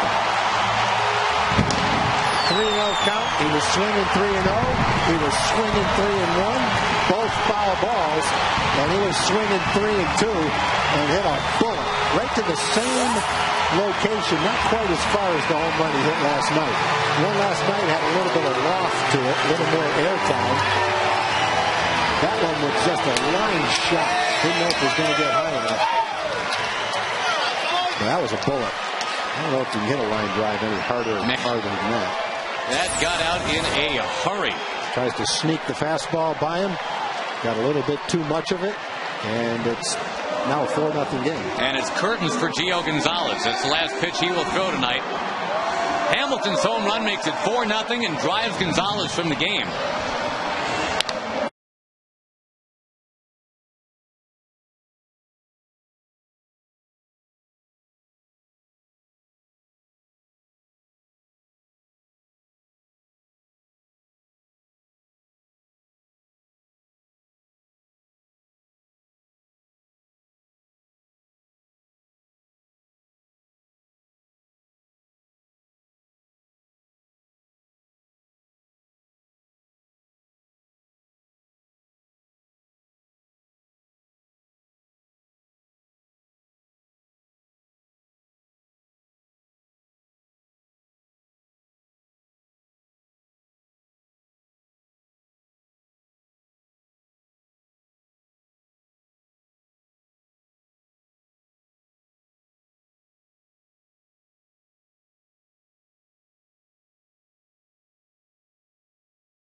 the subsequent 3 weeks. That last one has made it 4-0 Rangers. The Verizon Wireless called the bullpen Chad Godin. Louisiana native comes in to face Vlad Guerrero. Godin has an ERA over 6, but he struck out 16 in 13 innings, so it shows that at times he's thrown the ball real well. Only giving up 1 home run, but hitters are hitting .294 against him. Chad Godin had an unbelievable game here last year. He was the first opponent in the 16, now 17-year history of this stadium to hold the Rangers to 0 or 1 hit through 8 innings. Did that as a San Diego Padre last year. And we all said, Chad Godin did that? Really? But at the time, he was 3-6 at a 5.60 ERA. He had just been released by the Cubs. How did he do it? How did he do that? But he did it.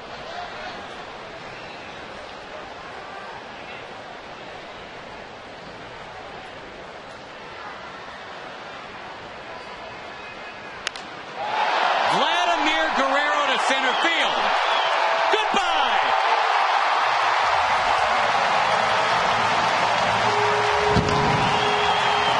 That's what's called a handed slider right there.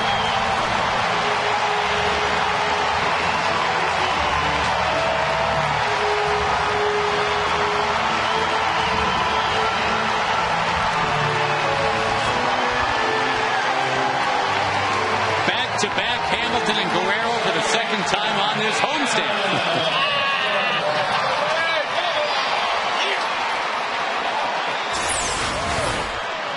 His eyes lit up when he saw that pitch right down the center. And it set up one of the all-time scrums out there for a home run ball on Greens Hill. Right there. Still nobody out here in a 3-run 5th inning.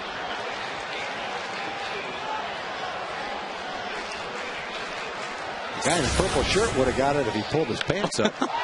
Looking like a fool with his pants on the ground. I didn't say that, you did. I know. His mom might be watching. But a very nice I think she probably agrees with you. Yeah, now. One word, son. Belt. He did get the ball. Yeah, he did. Lost his pants, but he got the ball. Well, that guy's losing his pants, too.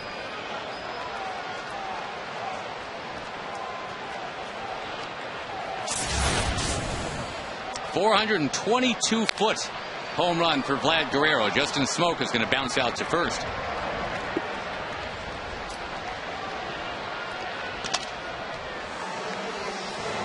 So purple shirt guy ended up with it, is that right? Or no? Yes.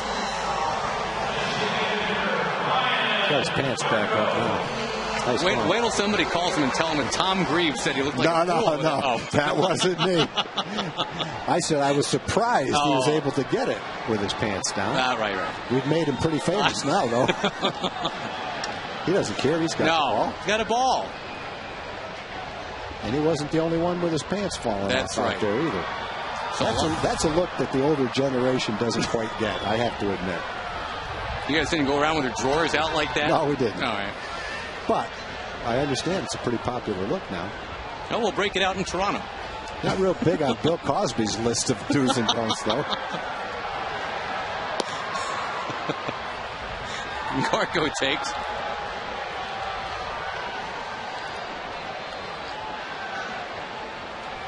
A 5-0 lead for the Rangers now.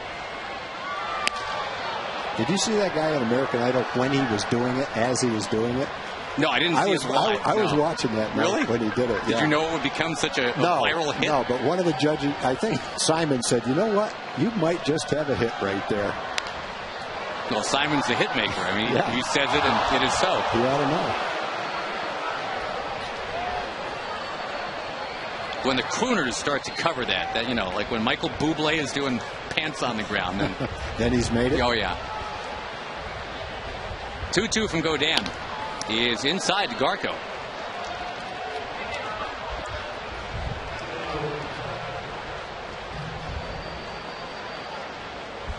Well, it sure just seemed like a matter of time for the Rangers tonight. As hard as they were hitting the ball early. Garco stings one towards short. Pennington slipped, but he gets up and ends the inning. The Rangers went back-to-back in the 5th. Josh Hamilton, number 7. Vlad Guerrero would follow with number 7 as well. It's 5-0 Rangers.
Texas baseball, and by Whataburger, just like you like it. Things rounding into form for the Rangers right now. They're leading 5-0 as we go to the 6th, and Derek Holland will have a chance to pitch this 6th inning. Probably not much more than that. His pitch count is at 89. Josh Hamilton and Vlad Guerrero providing some support. Back-to-back home runs in that 5th inning. Rosales carving one towards center, right at Josh Hamilton. I will say this about Rosales. He just runs everywhere. I love the way he plays. He's a hustler, boy. They timed his 2 home run trots this year, Tom. They had him at 16 seconds around the bases on both of them. I think he got to first base on the walk last night in under 5 seconds. Nothing wrong with playing like that, boy. I love the style he's got. He's like a taller David Eckstein. Yep, he has fun. He has fun playing. He plays hard. Not taking anything for granted. There's a strike to Derek Barton. And how about Derek Holland? Started out tonight with a couple of strikeouts and a 1-2-3 first and a 1-2-3 second. He's had to weave in and out of trouble since then. And he has done that to keep a shutout intact.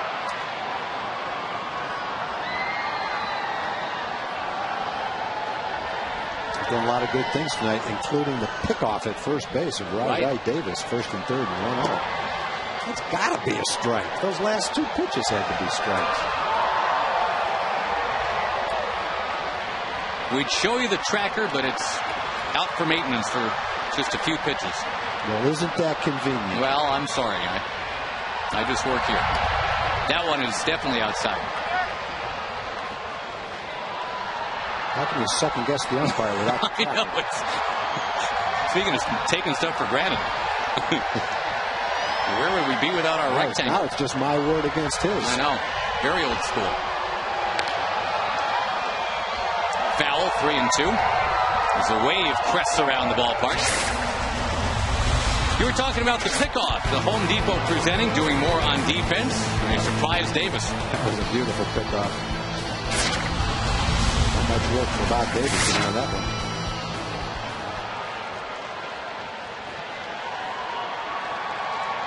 (3-2) to Barton. Kinsler can't get it. It's just rolling on into right. Barton's getting better and better, isn't he? Barton's a good ball player. You know, he struggled last year. Got sent back to the minor leagues, but he's a good hitter, and he really knows how to hit. He knows the strike zone. With 1 on, 1 out, we go to Emily Jones. Guys, tonight on FoxSportsSouthwest.com, you can find Tony Romo in his latest quest to qualify for the Byron Nelson Classic coming up next week in Dallas. Also, the Kari Lehtinen era begins in net for the Dallas Stars. All that and more on FoxSportsSouthwest.com, gentlemen. Thank you, Em. That is after the game tonight.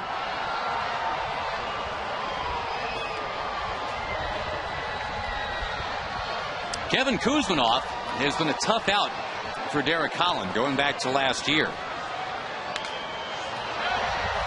Tonight a double high up on the wall and a ground out. There is action behind Holland in the bullpen now for the first time. Well, one thing Derek has done a pretty good job of today is maintaining his velocity. First inning he was 90, 92-ish, right around in there, maybe a couple a little bit higher, and last pitch was right at 91. So he's been able to throw almost 100 pitches, 97 pitches, and maintain that velocity. Got Kuzminoff to chase that same pitch last time up for strike 2, then hung him a changeup that he hit off the wall for a double. My guess is he won't see that changeup in this at bat.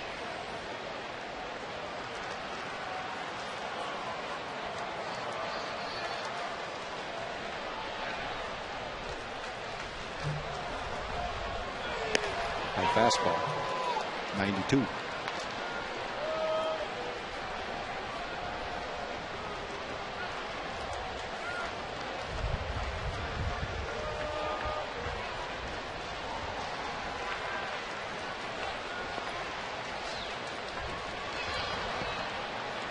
Ramirez stops it.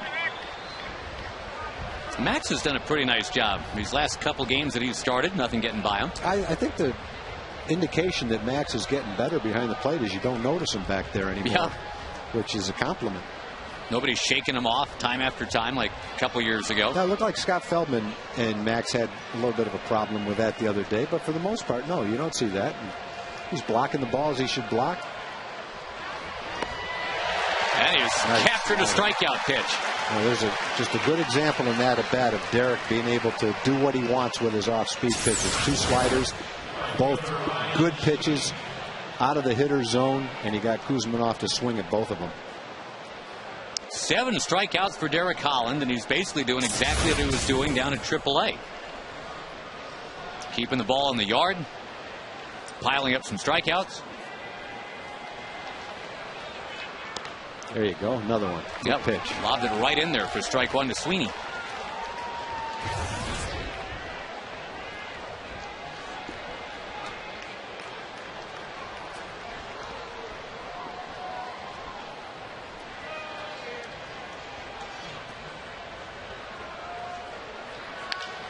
Tag towards left, and there's David Murphy, and Derek Holland through 6, shutting out the Oakland Athletics.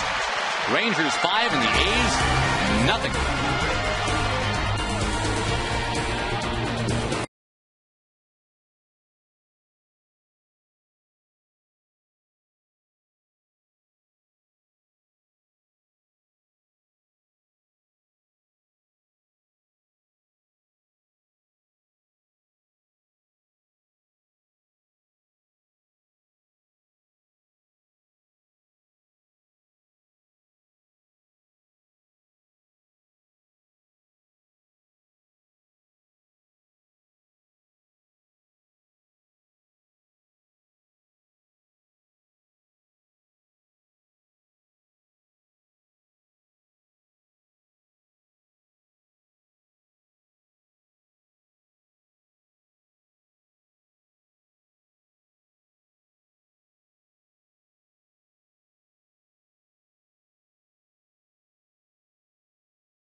Matt Sonic, good luck to Truett Barnes of Dallas. And if a Ranger hits a grand slam this inning, we're giving away 25 large.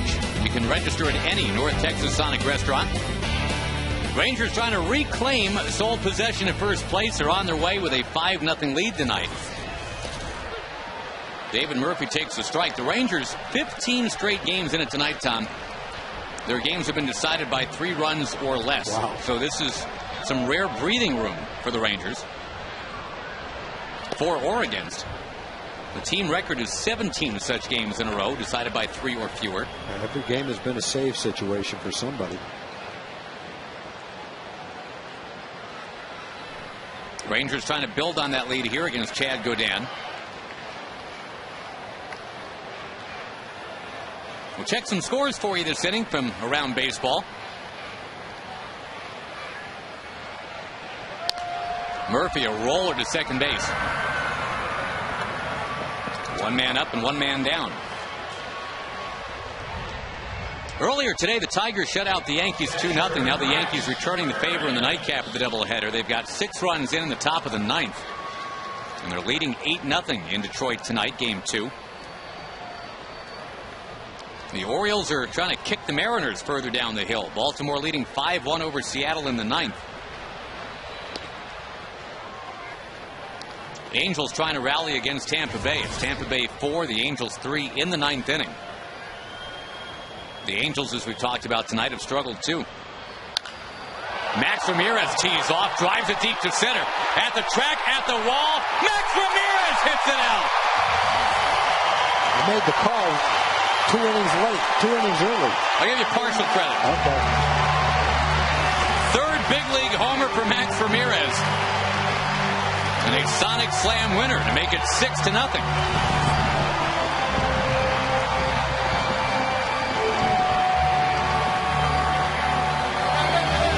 And the grappling for the souvenir is over out there on Greens Hill. Max's offense has fallen the last year or so.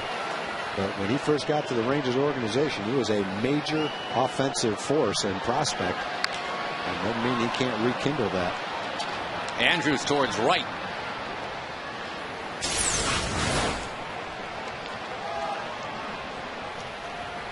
He went down and got it. Nice swing.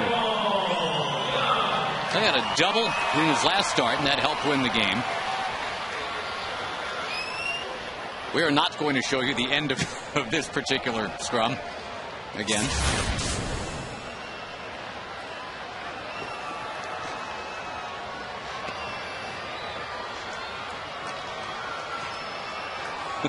Michael Young, a 2-hit night going.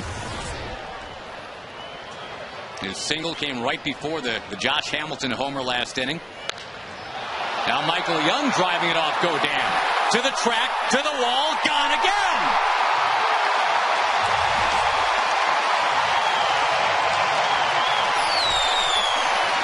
The Rangers have hit 4 home runs in the last 2 innings. The last 3 of them off Chad Godin, who last time on this mound had 8 innings of 1-hit shutout baseball. Another perfect example of what we always say. A tough loss doesn't carry over in baseball. It may in other sports, but every day in baseball is a new day. New pitchers, new outlook, and so far, new results.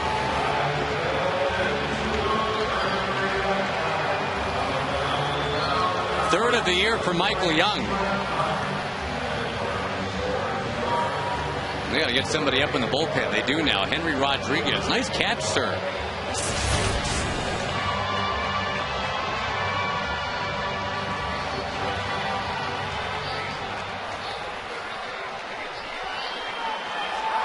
Now we'll see if Hamilton can do it again. Go deep off Godin.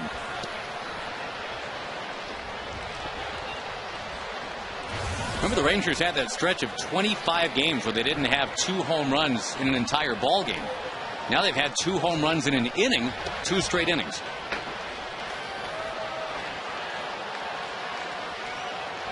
Funny game, this baseball. It is a funny game. That's baseball, as Ernie Harlow would say. God rest his soul. Hamilton to left. Another Ranger base hit. He just kind of fisted that ball and turned out to be a rope.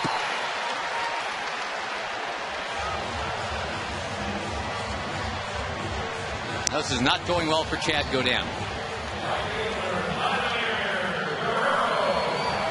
Now he's got to face Vlad Guerrero, who greeted him with a home run last inning. And Godin will not get a chance to face Vlad. Bob Guerin has seen this movie before. He's going to come out and make the pitching change as we look at the replay again. 3 hits in the inning. 2 of them have left the yard. And now Godin leaves the game. The Rangers up by 7 on Fox Sports Southwest.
Actually leading to some runs. Bunch of them. 7-0 is our score. Texas over Oakland. Henry Rodriguez just brought up from AAA not too long ago. Will enter action right now and try to stem the tide a little bit. 14 strikeouts in 9 innings. Obviously, he has a good arm. He got in a little bit with the A's last year. At a 2.25 ERA, getting up in September after Sacramento's season was over. Nice crowd tonight, 26,625 for the Dollar Hot Dogs and the battle for sole possession of first place in the AL West. You figure they averaged a hot dog a fan? You figure they sold 26,000 hot dogs tonight? Well, just from the Dykert family. The Dykert family ate 8. Right. That takes care of a few people that didn't have any. That's a great question. I would take the over. I think I would too.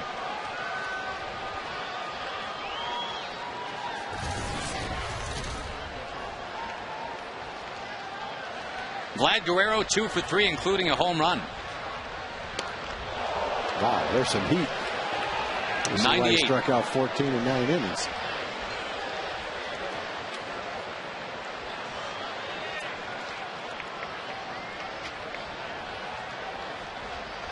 Vlad has pushed that batting average back to 340. Finds himself down in the count 0-2.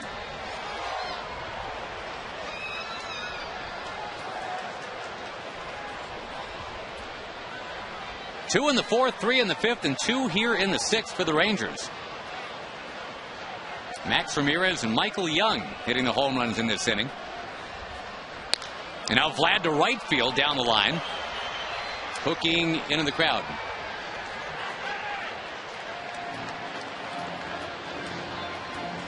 Well, it's been a happy crowd here tonight. With one notable exception on the hill, but not sure what he was so mad at. He ended up with a ball. Provided some unusual entertainment for our viewers tonight, though, depending on how you look at it.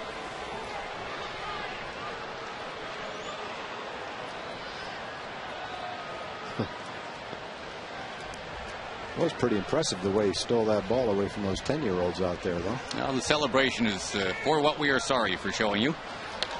Vlad lunging it, and it pokes it up into the air. And Rosales has got it. The Rangers are done here in the 6th, but they have amassed a 7-0 lead on the Oakland Athletics.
Was called an error. Either way, the Rangers started scoring and the home runs started flying. Hamilton and Guerrero went back-to-back. Max Ramirez would hit his first of the year in the 6th inning. Michael Young would follow with his 3rd of the year soon after that. And Derek Holland, a shutout through 6 innings. He will now hand the ball over to the Ranger bullpen as we go to the 7th. Darren O'Day will take it from here, getting into his 16th game of the season. On a much different vibe tonight. The teams went back and forth last night. All Rangers right now at 7-0.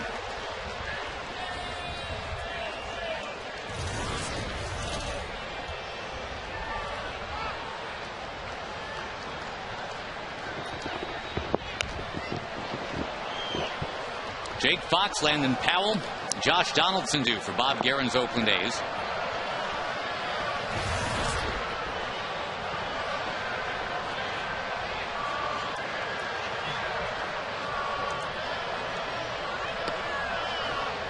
Well, obviously, Derek Holland, now that the Rangers are firing out all these home runs, it'd be easy to kind of make him the second story if you're not careful. But remember, this game was scoreless into the bottom of the 4th inning, and Derek Holland had to tiptoe his way in and out of trouble.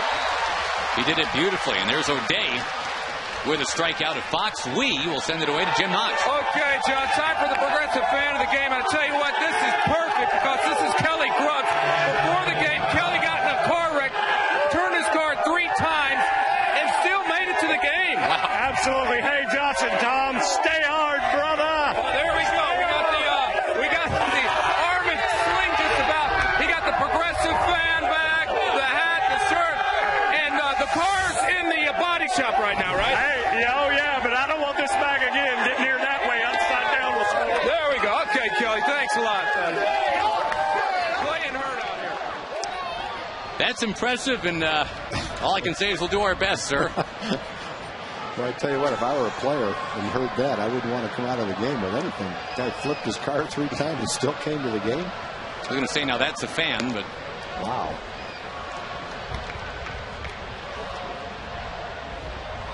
What do you do? Like just get out of the car and hitch a ride here and leave his car on the side of the road? that's the follow-up question for post-game.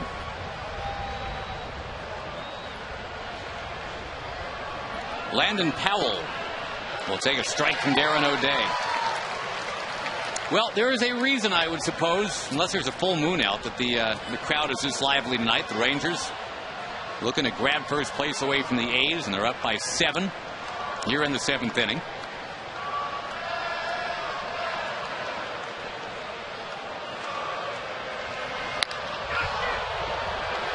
That ball carrying. Landon Powell takes Guerrero to the wall, and Vladdy's got it.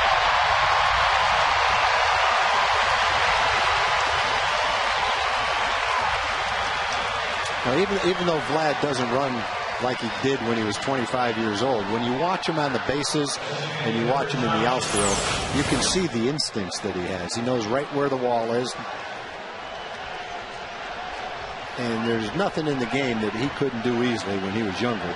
And he still does a great job. Not much difference now in swinging the bat. But he's shown when he's had the opportunity to play in the outfield that he can still do a nice job out there. And it helps being healthy, that's for sure.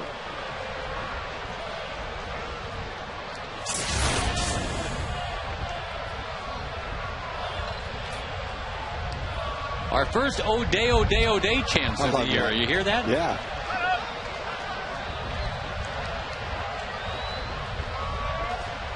That became commonplace last September when the Rangers were making their run.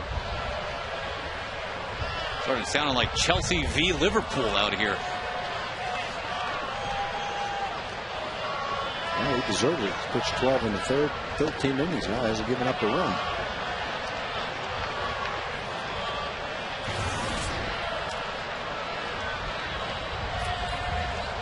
Well, they just need those little scarves to wear around their neck. The full-on football experience. Another strike. Or actually, the first strike here from O'Day this time, Donaldson.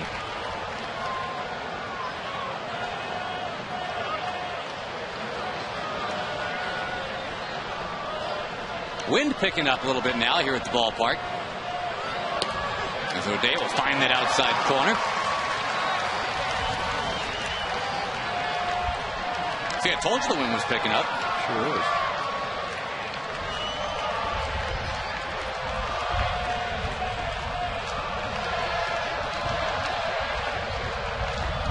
A 7-0 lead in the 7th for the Rangers.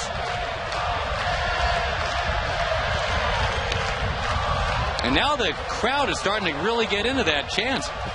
Catchy tune. The Angels game has gone final. The Mariners game has gone final. There is some definite separation right now in the West, and it's not the way a lot of people saw it happen.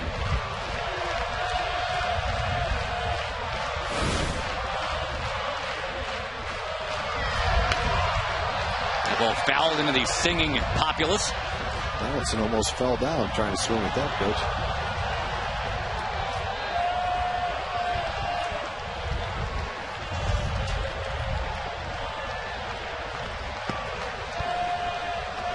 Indians and Royals finally got underway, and they're now being delayed by rain again. 2-0 Cleveland in the 5th. Oh, he did fall down. He did fall down. You're right, though. O'Day to Donaldson. Struck him out.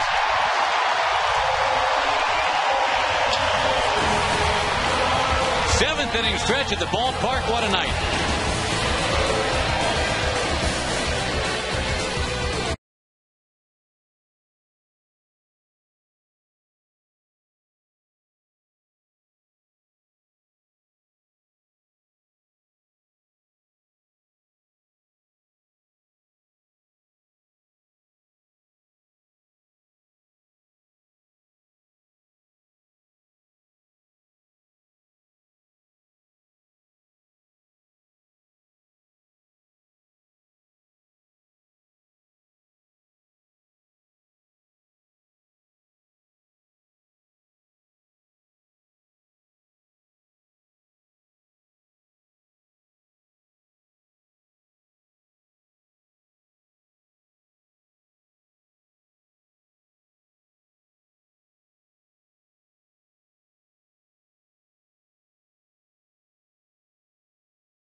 pickets in many seating areas.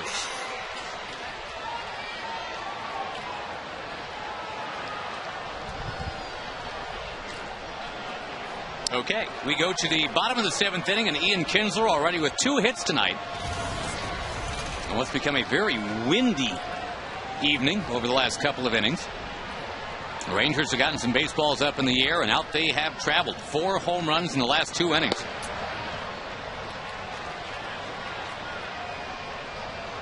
Rangers now facing a hard-throwing right-hander, Henry Rodriguez.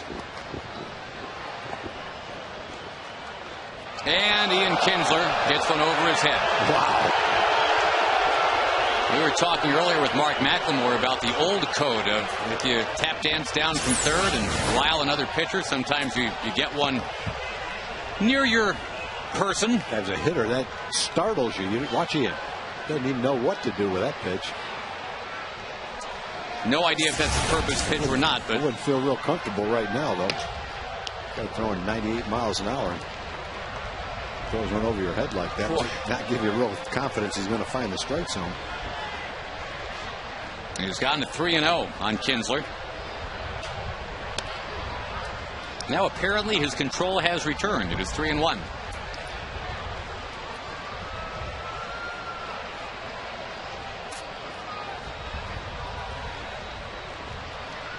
Well, what'd you say? I was going to say that maybe it'll go out on him again, Tom. Ian is on to begin the 7th inning. Now just to add to the weirdness of the night, again as the wind picks up, the napkins starting to swirl all around the stadium and hot dog wrappers.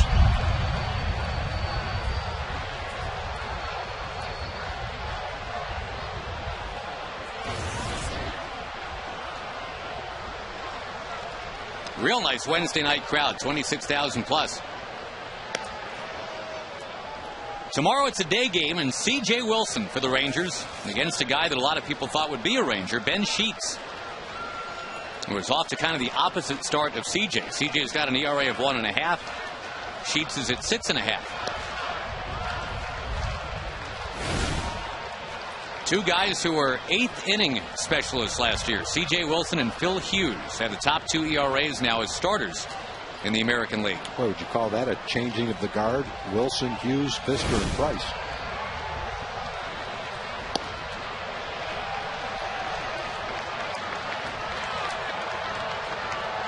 Ben Sheets had some very strong years in Milwaukee. Mike Maddox was his pitching coach, and they worked so well together.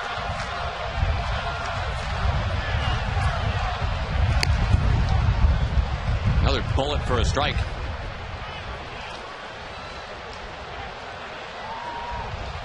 Rangers go to Toronto after the game tomorrow. A 3-game weekend series up in Canada. The Rangers obviously have made 3-game trips before. That's the shortest a road trip really ever is in baseball is 3 games. But I can't recall just the quickie turnaround to Toronto. No, I can't either. Easier going through customs with fewer bags, though, that's for sure. Justin Smoke drills one. It is going to go! 5 home runs for the Rangers tonight. That's just a perfect example of a big league hitter has no trouble turning around a 97-mile-an-hour fastball. Number one, when you anticipate it, that's all they can throw for a stretch right now.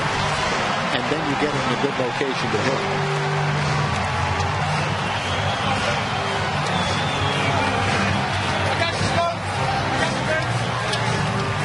The only American League rookie with even 3 home runs now has 4. Justin Smoke. Pretty swing, huh? Yeah, he can hit a lot of those. Now Ryan Garco in what is a 9-0 game.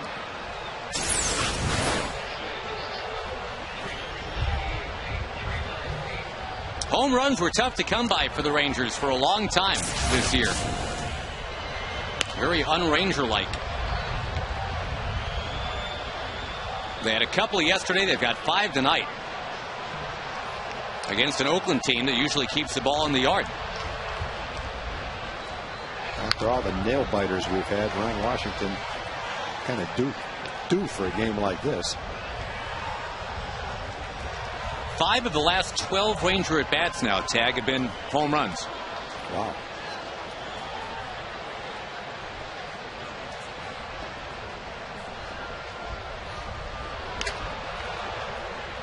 And the Rangers have scored either 2 or 3 in every inning since everything was scoreless after the third. And Clint Hurdle, a happy hitting coach.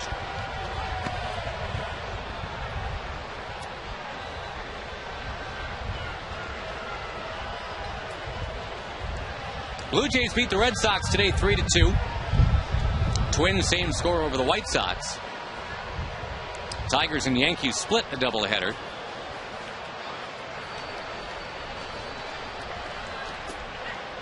We mentioned the Rays outlasted the Angels tonight. The Angels now 15-21. And they had their ace going tonight, Jared Weaver.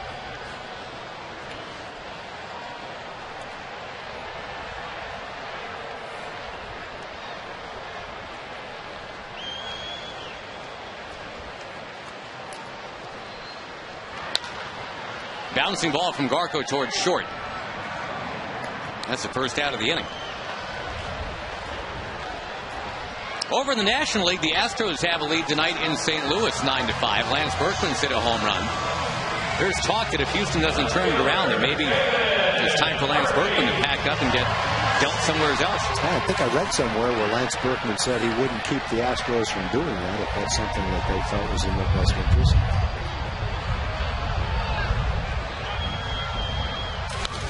Houston's got a tough road this year. Their minor league system's been down for a long time. And their veterans really aren't producing yet. Carlos Lee is off to a tough start. But tonight, they're enjoying a 9-5 lead in St. Louis. I'm sure they would entertain some trade talks for Carlos Lee, but with his contract, that's going to be virtually impossible. Wow, my monitor almost blew over. Yeah, we got a little wind issue here. Supposedly, over the next couple of days, there's some potential for some weather in the area. Feels like something's going to happen right now. Try hitting in that. David Murphy was looking into the Sahara all of a sudden. Back to the mound. And Rodriguez throws out Murphy. If somebody hits a sky-high pop-up right now, it's going to be really interesting.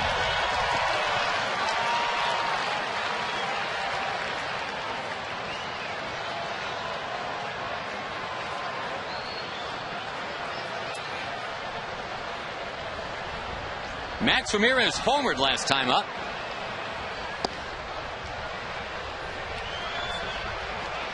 The Rangers with 14 hits tonight, the A's only 5.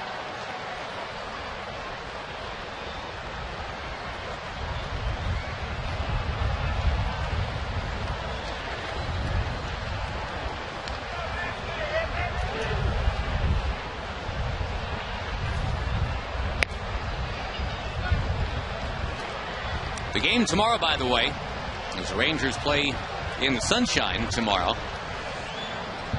It is a 105 first pitch.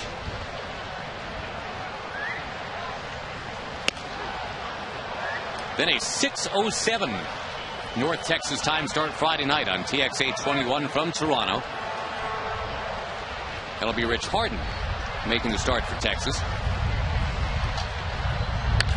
Max Ramirez slapping one into center. A 3-hit game for Max, making the most of his opportunity tonight. Again, the Rangers playing long ball tonight. Their Coors Light Freeze Camp. I'll show you the point of contact here.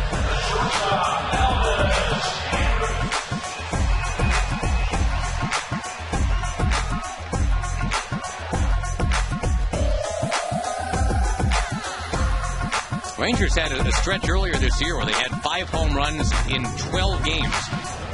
As we mentioned tonight, they had a stretch of 5 home runs and 12 at-bats.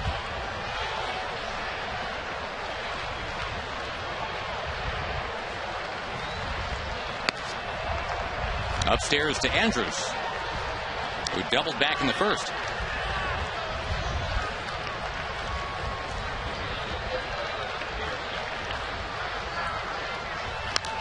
All right, there's that sky-high pop-up. Barton. And Powell. It's Powell making a great catch. The ball really blew back toward the stands, and Powell made a great adjustment. A nice sliding catch in the AT circle. Rangers tack on 2 more. It is 9-0.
Of the night, you got to give it to Derek Holland, don't you? Making his first start here in the big leagues in 2010, going 6 innings and shutting down the Oakland A's. His team had scored 7 runs yesterday.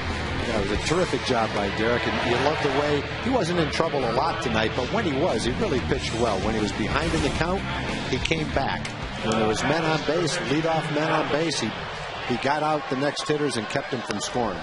And if you look at the difference between this year and last year, not that he's throwing any harder, not that his slider breaks any better, it's just that he has better command of him. He's got a good idea of what he wants to do. He's executing his pitches.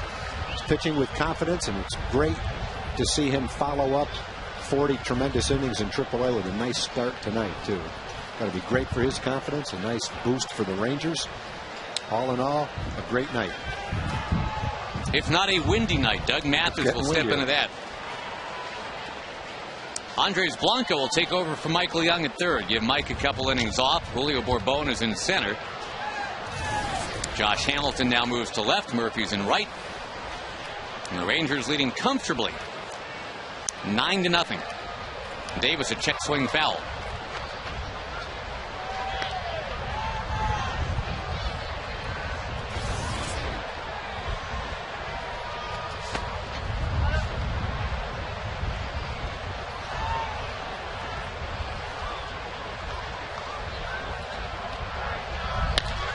On the ground towards short, and Andrews to get a fast runner. He did. Nice.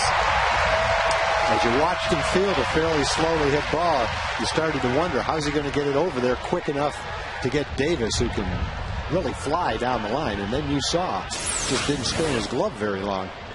Watch how quickly he gets rid of it going the other way. Doesn't stop to get his feet underneath him because he didn't have time. That's what big league shortstops do. If you try that at home, you're probably not going to have a whole lot of success trying to throw the ball like that.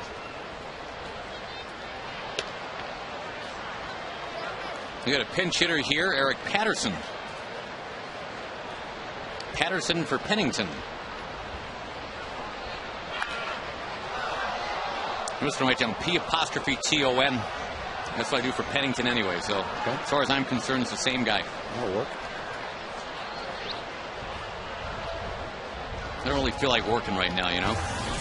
Hey, take the night off. You got a 9-0 lead. Put my feet up, you know. 9-0. Coast. Rangers haven't, as we talked about, the Rangers haven't had one of these in a long time. They thought they had one the other day. They had an 8-0 lead early in the game. That disappeared. Yeah, Kansas City made that quite an experience. That 13-12 game. Eric Patterson to right field, and that's the first run tonight for the A's. Patterson doesn't do much against anybody else, but he seems to have a good stroke against the Rangers. Ball gets thrown back. Almost hit poor David Murphy right in the head. 3 home runs for Patterson. 2 of them have been against the Rangers. Got a double and a triple against the Rangers, too.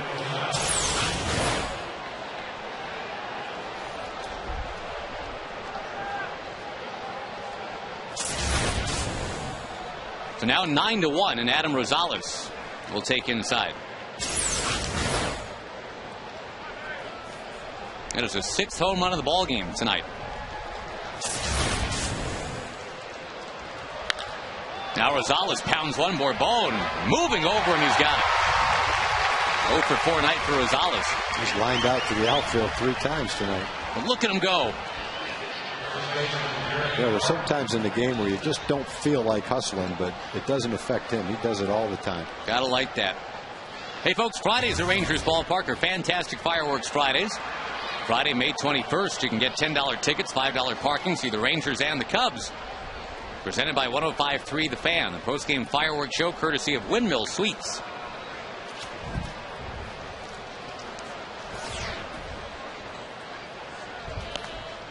The official spring training hotel of your Texas Rangers, the Windmill Suites. Yes, it is. I've stayed there every year for the last however many years we've been in Arizona. Yep, about 7:30 a.m. Go down and see Tom Grieve in the lobby. Enjoying breakfast with all my peer group. Yeah. A little USA Today. Yeah. Free bagel. Shirley and Cal Coast are regulars at the Windmill.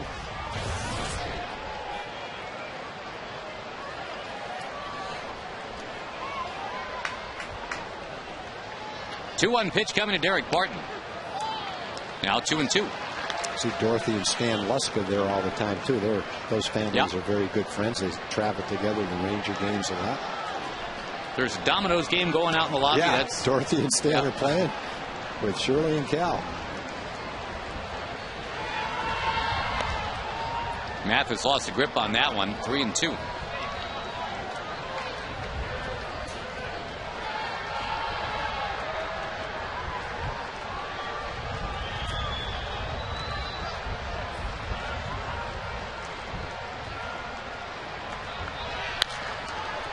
High fly ball back towards the crowd. A couple other National League scores we never got to.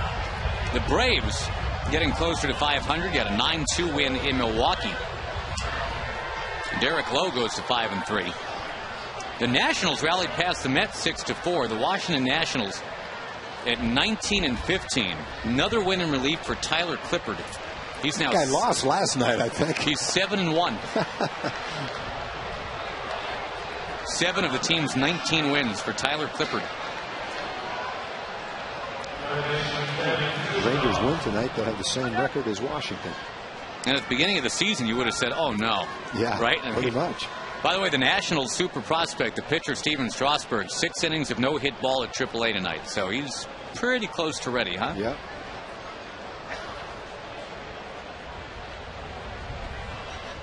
Kevin Kuzmanoff will take down and outside.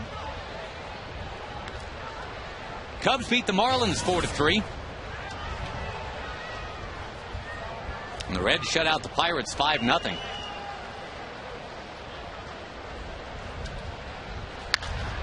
Towards second base for Kinsler. Goes behind the bag. Flips to Elvis Andrus on the high hurdles.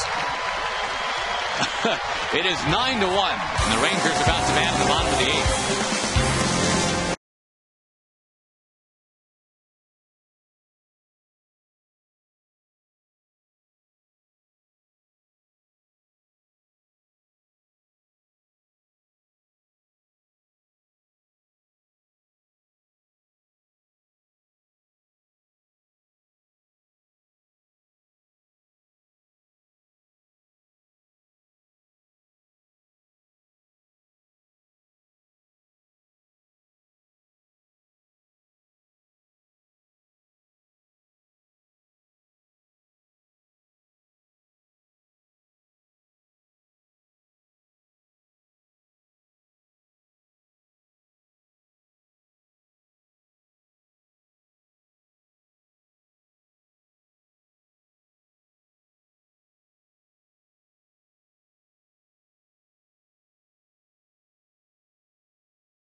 F-150. Ford is the best in Texas. And by Southwest Airlines. Go to southwest.com. Grab your bag.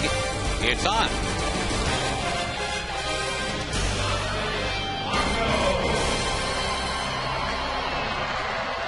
The A's go to the bullpen again, and a guy who was with the Rangers in spring training for a couple of weeks, Edouard Ramirez, will be taking over. One-time New York Yankee. And some other defensive changes that we'll try to get for you as we go along here. A 9-1 lead for the Rangers.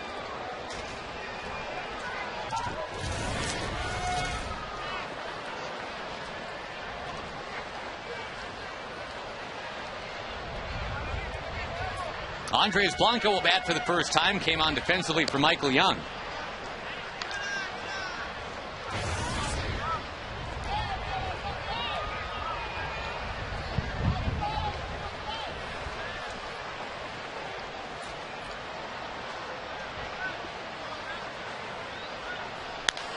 Blanco.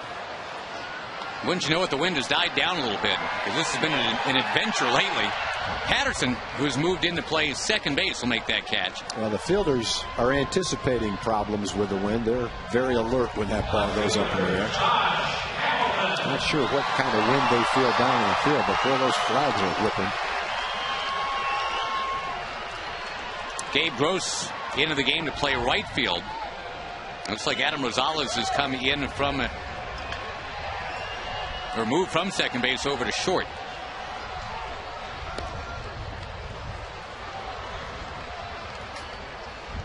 Well, he's always smiling, isn't he? He's got good enthusiasm, good energy.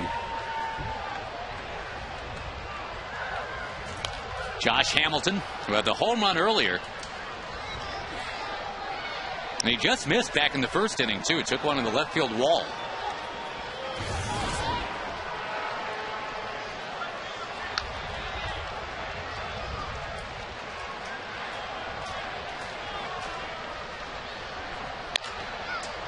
Under the glove of Ramirez, and Hamilton just burns rubber, and he is safe. The A's have had a tough time occasionally these last couple days fielding the pitcher's position. That's impressive for Josh Hamilton, too. I mean, the Rangers up 9-1. He's just hauling it down the line. Yeah, he hauled it down the line, got his third hit of the game, too. It is scored a base hit.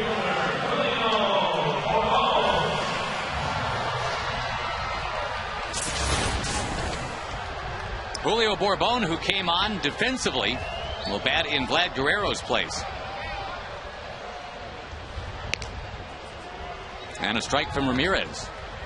Ramirez and Bourbon had lockers just 2 down from each other in spring training. Now they face each other here in Arlington.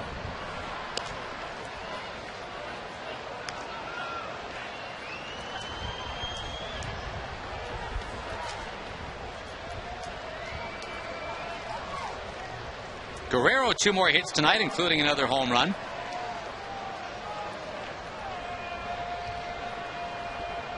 Five Ranger home runs total.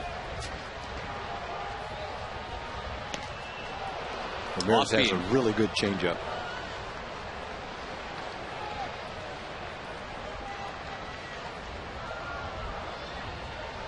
The Rangers sent him away towards the end of spring training for a little bit of infield depth. That ball ripped by Bourbon back to the net.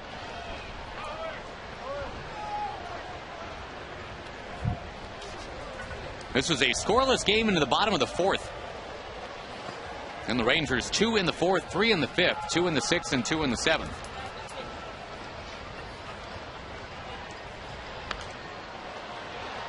That ball chipped into the crowd.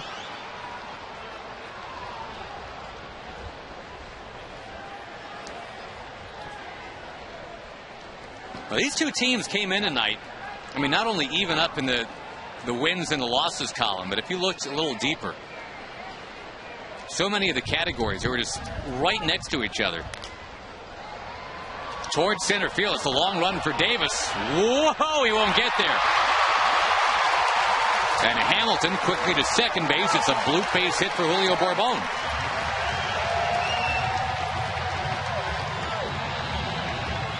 And Davis was playing back a little bit.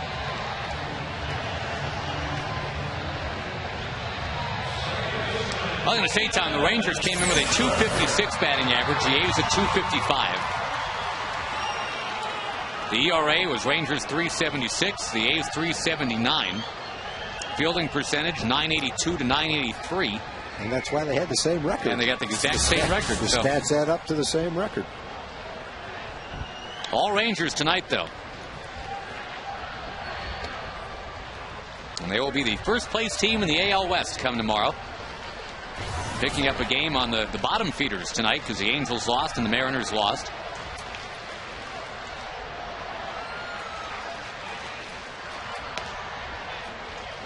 Outside to Kinsler, who's been on base 3 times tonight. Ian missed the entire first month, but boy, now here he is, tag hitting .348. Yep, and the guys filled in well for him, but they can't replace him. It's nice to have him back, and not a coincidence the Rangers are playing some great ball with what he brings to the party. The Rangers do have the best record in baseball over the last 3 weeks, and they're trying to add to that tonight. 14 wins in their last 20 games, if they get this one.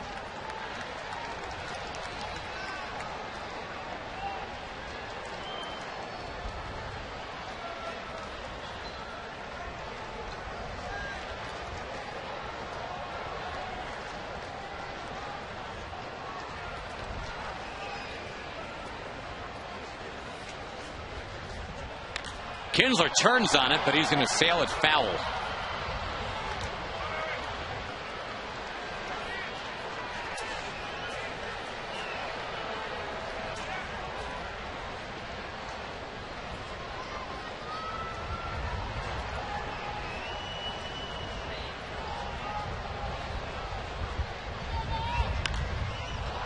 Another high pop-up. Kuzminoff drifting. Ball keeps on carrying all the way into the crowd. Last year, of course, Ian had the 30-homer, 30-steal season, actually 31 of each. And as John Daniels said, that's a season 25 other Major League second basemen would have loved to have had. But Ian knows, and the fans were quick to point it out, the batting average was down, .253. A lot of fly ball outs. There are some things that Ian knew he had to work on to get to that next level here in 2010. Did he go? Yes, he did. Ooh, I don't know. I do not know about that one. Kind of a sour look on Ian's face. That's close. If you're a Ranger fan, you say he didn't swing at it. If you're an A's fan, you say, yes, he did. Right in the middle. No, Ian didn't feel like he did. That is a quite obvious forlorn look right there from Ian. A little hangdog right there. Yeah. You want to argue, but then you say, well, look at the score. Yeah. I'm not going to say anything. That's being a bad sport, right? You argue when you're already up 9-1 in the 8th. Yeah, but you know, it's such an individual. It's a team game, but everything that goes on is an individual battle. Yeah, you're up there fighting. Yeah, you're up there trying to work a walk, feel like you laid off a close pitch, so it upsets you. Even though I think when Ian watches the replay, it'll be maybe a little closer than he thought. Still a call that could have gone either way.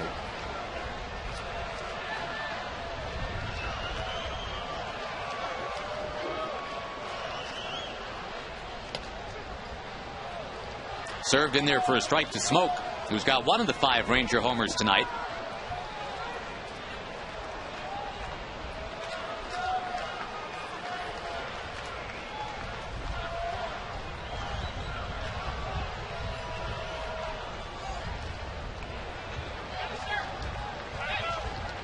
Again tomorrow, C.J. Wilson for the Rangers. We'll put that 1.5 ERA to the test.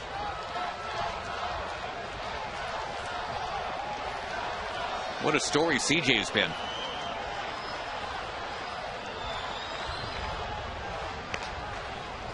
Outside to Smoke. Garco on deck.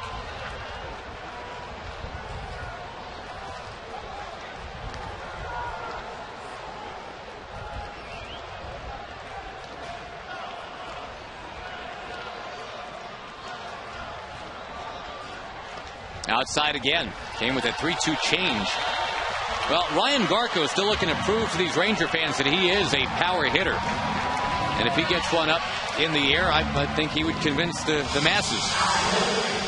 Make this an official route. Let's go to John Radigan on set of Rangers Live.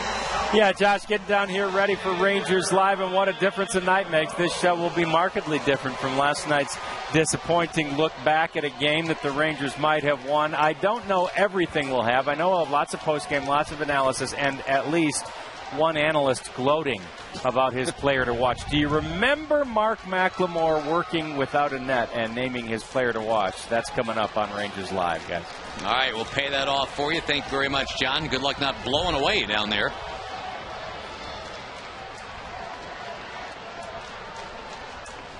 Already 9-1 Texas. Ramirez to Garko.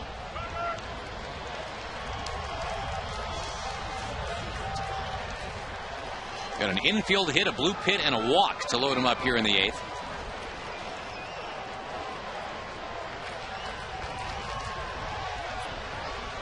"26 pitches for Ramirez, 27 now. Dustin Nippert had one of those late in the game yesterday. Came on in the 13th, and it was a 30-pitch fight for Dustin. Leadoff walk hurt Dustin in last night's game.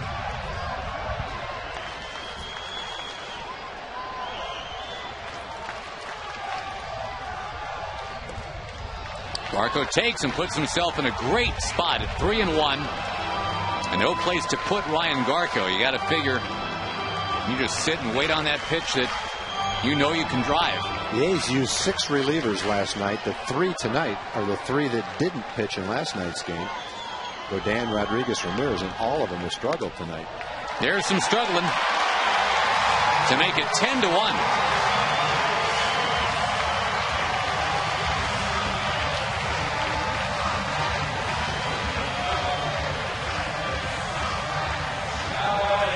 And Kurt Young will be dispatched. The pitching coach will go out and talk to Eduardo Ramirez. Bob Guerin watches on. Kurt Young pitched 11 years in the big leagues with these Oakland A's mostly. A little bit for the Royals, a little bit for the Yankees. Folks, this week, Fox Saturday Baseball, you got Ichiro and the Mariners looking to get back on track. We'll go to Tampa St. Pete, take on the Red Hot Rays, where you might see the Astros and the Giants. Also the Phillies and the Brewers, part of the coverage of Fox Saturday Baseball, presented by Budweiser, starting at 3 o'clock Central. Strike 1 to David Murphy.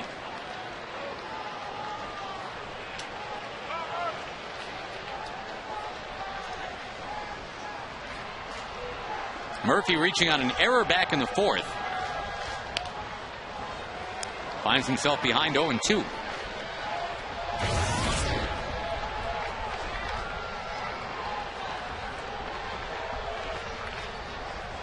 Late addition to the lineup tonight was Murph. Sweeps it to first base for Barton, and the Rangers leave him loaded. But they add another run. They got double digits for only the 2nd time all year. And they will coast on into the 9th, 3 outs away from first place.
AT-TEX.com. Grab your bag. It's on.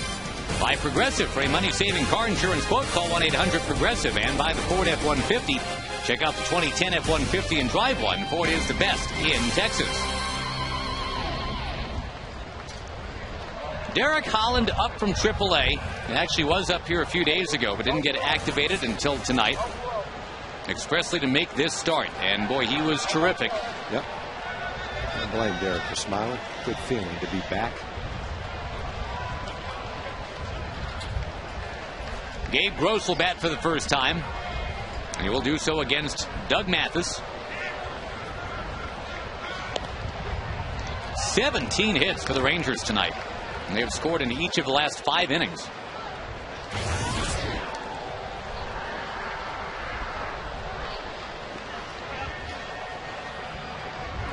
Gross with the Tampa Bay Rays last year. Goes from the Rays to the A's here in 2010.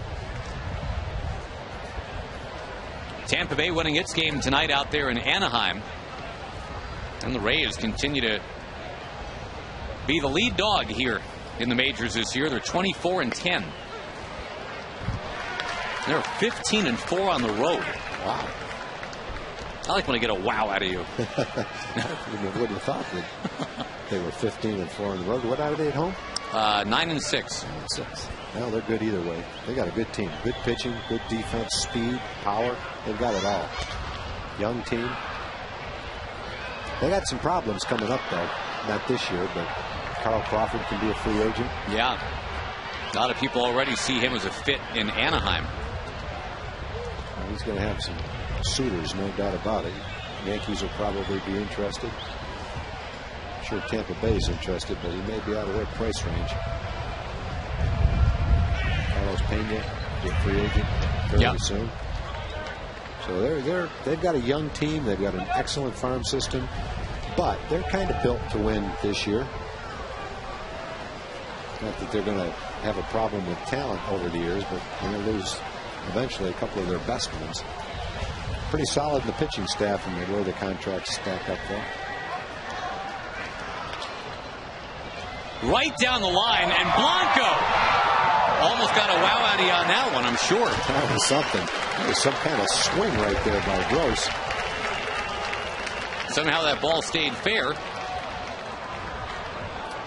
Something looked weird with his swing. Let's take another look at it and see what it was.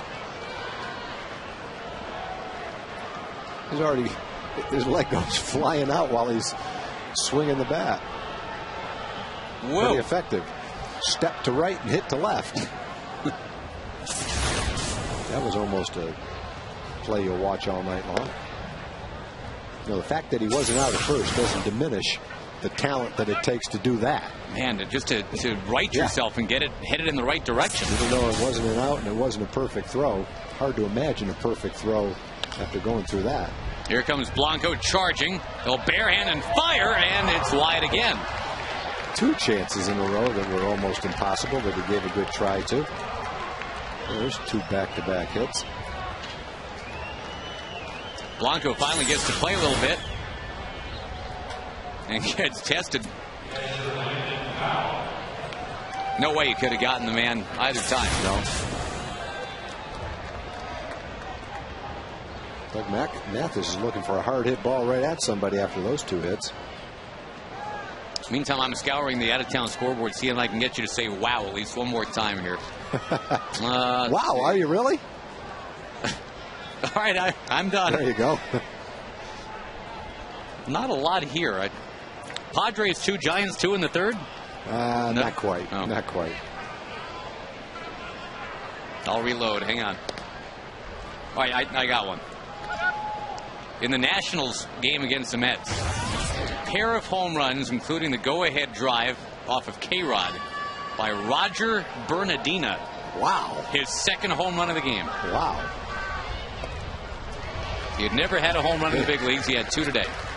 That's something off K-Rod, although I don't think K-Rod's quite the same pitcher he was a couple years ago. Doesn't look like it. His that slider that he throws that looks like a sharp curveball just doesn't have, at least a couple times I've seen him on TV, doesn't have the same bite. Fastball might have lost a couple miles per hour. Had a pretty tough workload over the years, even though he's still pretty young. Matt Capps got the save in that game. 14 out of 14. He's leading the league. Leading both leagues in saves, 14. Well, if I wasn't all wowed out, that would have been another one. You don't want to go to the well and... No, I want to save a few for tomorrow. Prime that pump tomorrow instead. You know how people listen. They know all our idiosyncrasies. I don't want to give them too much ammunition. They've already got enough. Right you are, Tag. The 2-1. Back to Mathis. Can he turn two? Well, there's one, and yes, sir. There's two. Double play. Just like you work on in spring training over and over and over.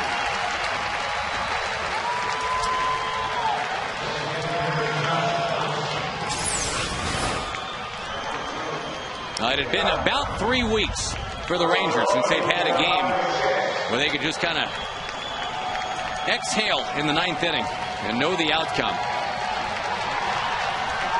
This is that game tonight.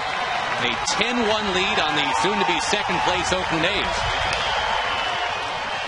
Don't forget Rangers Live coming up right after the game.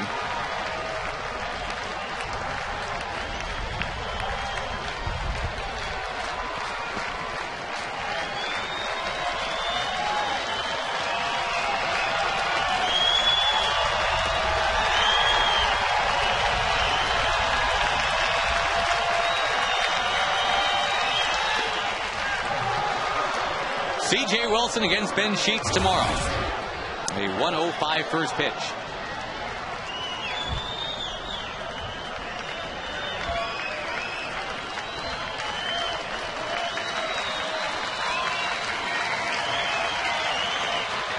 Wave and a miss.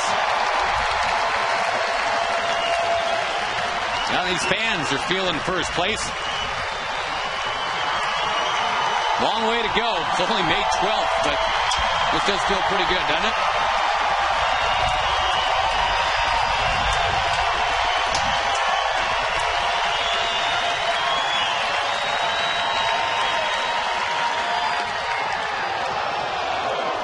The Rangers riding 5 home runs, all bunched together in a stretch of 12 at-bats.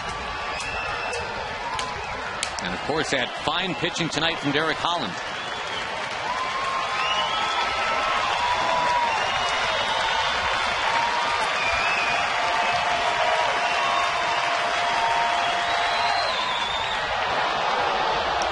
And 2 to Donaldson.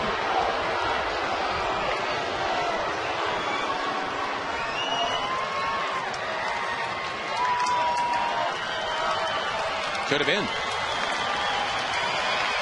All right, Mathis one more time.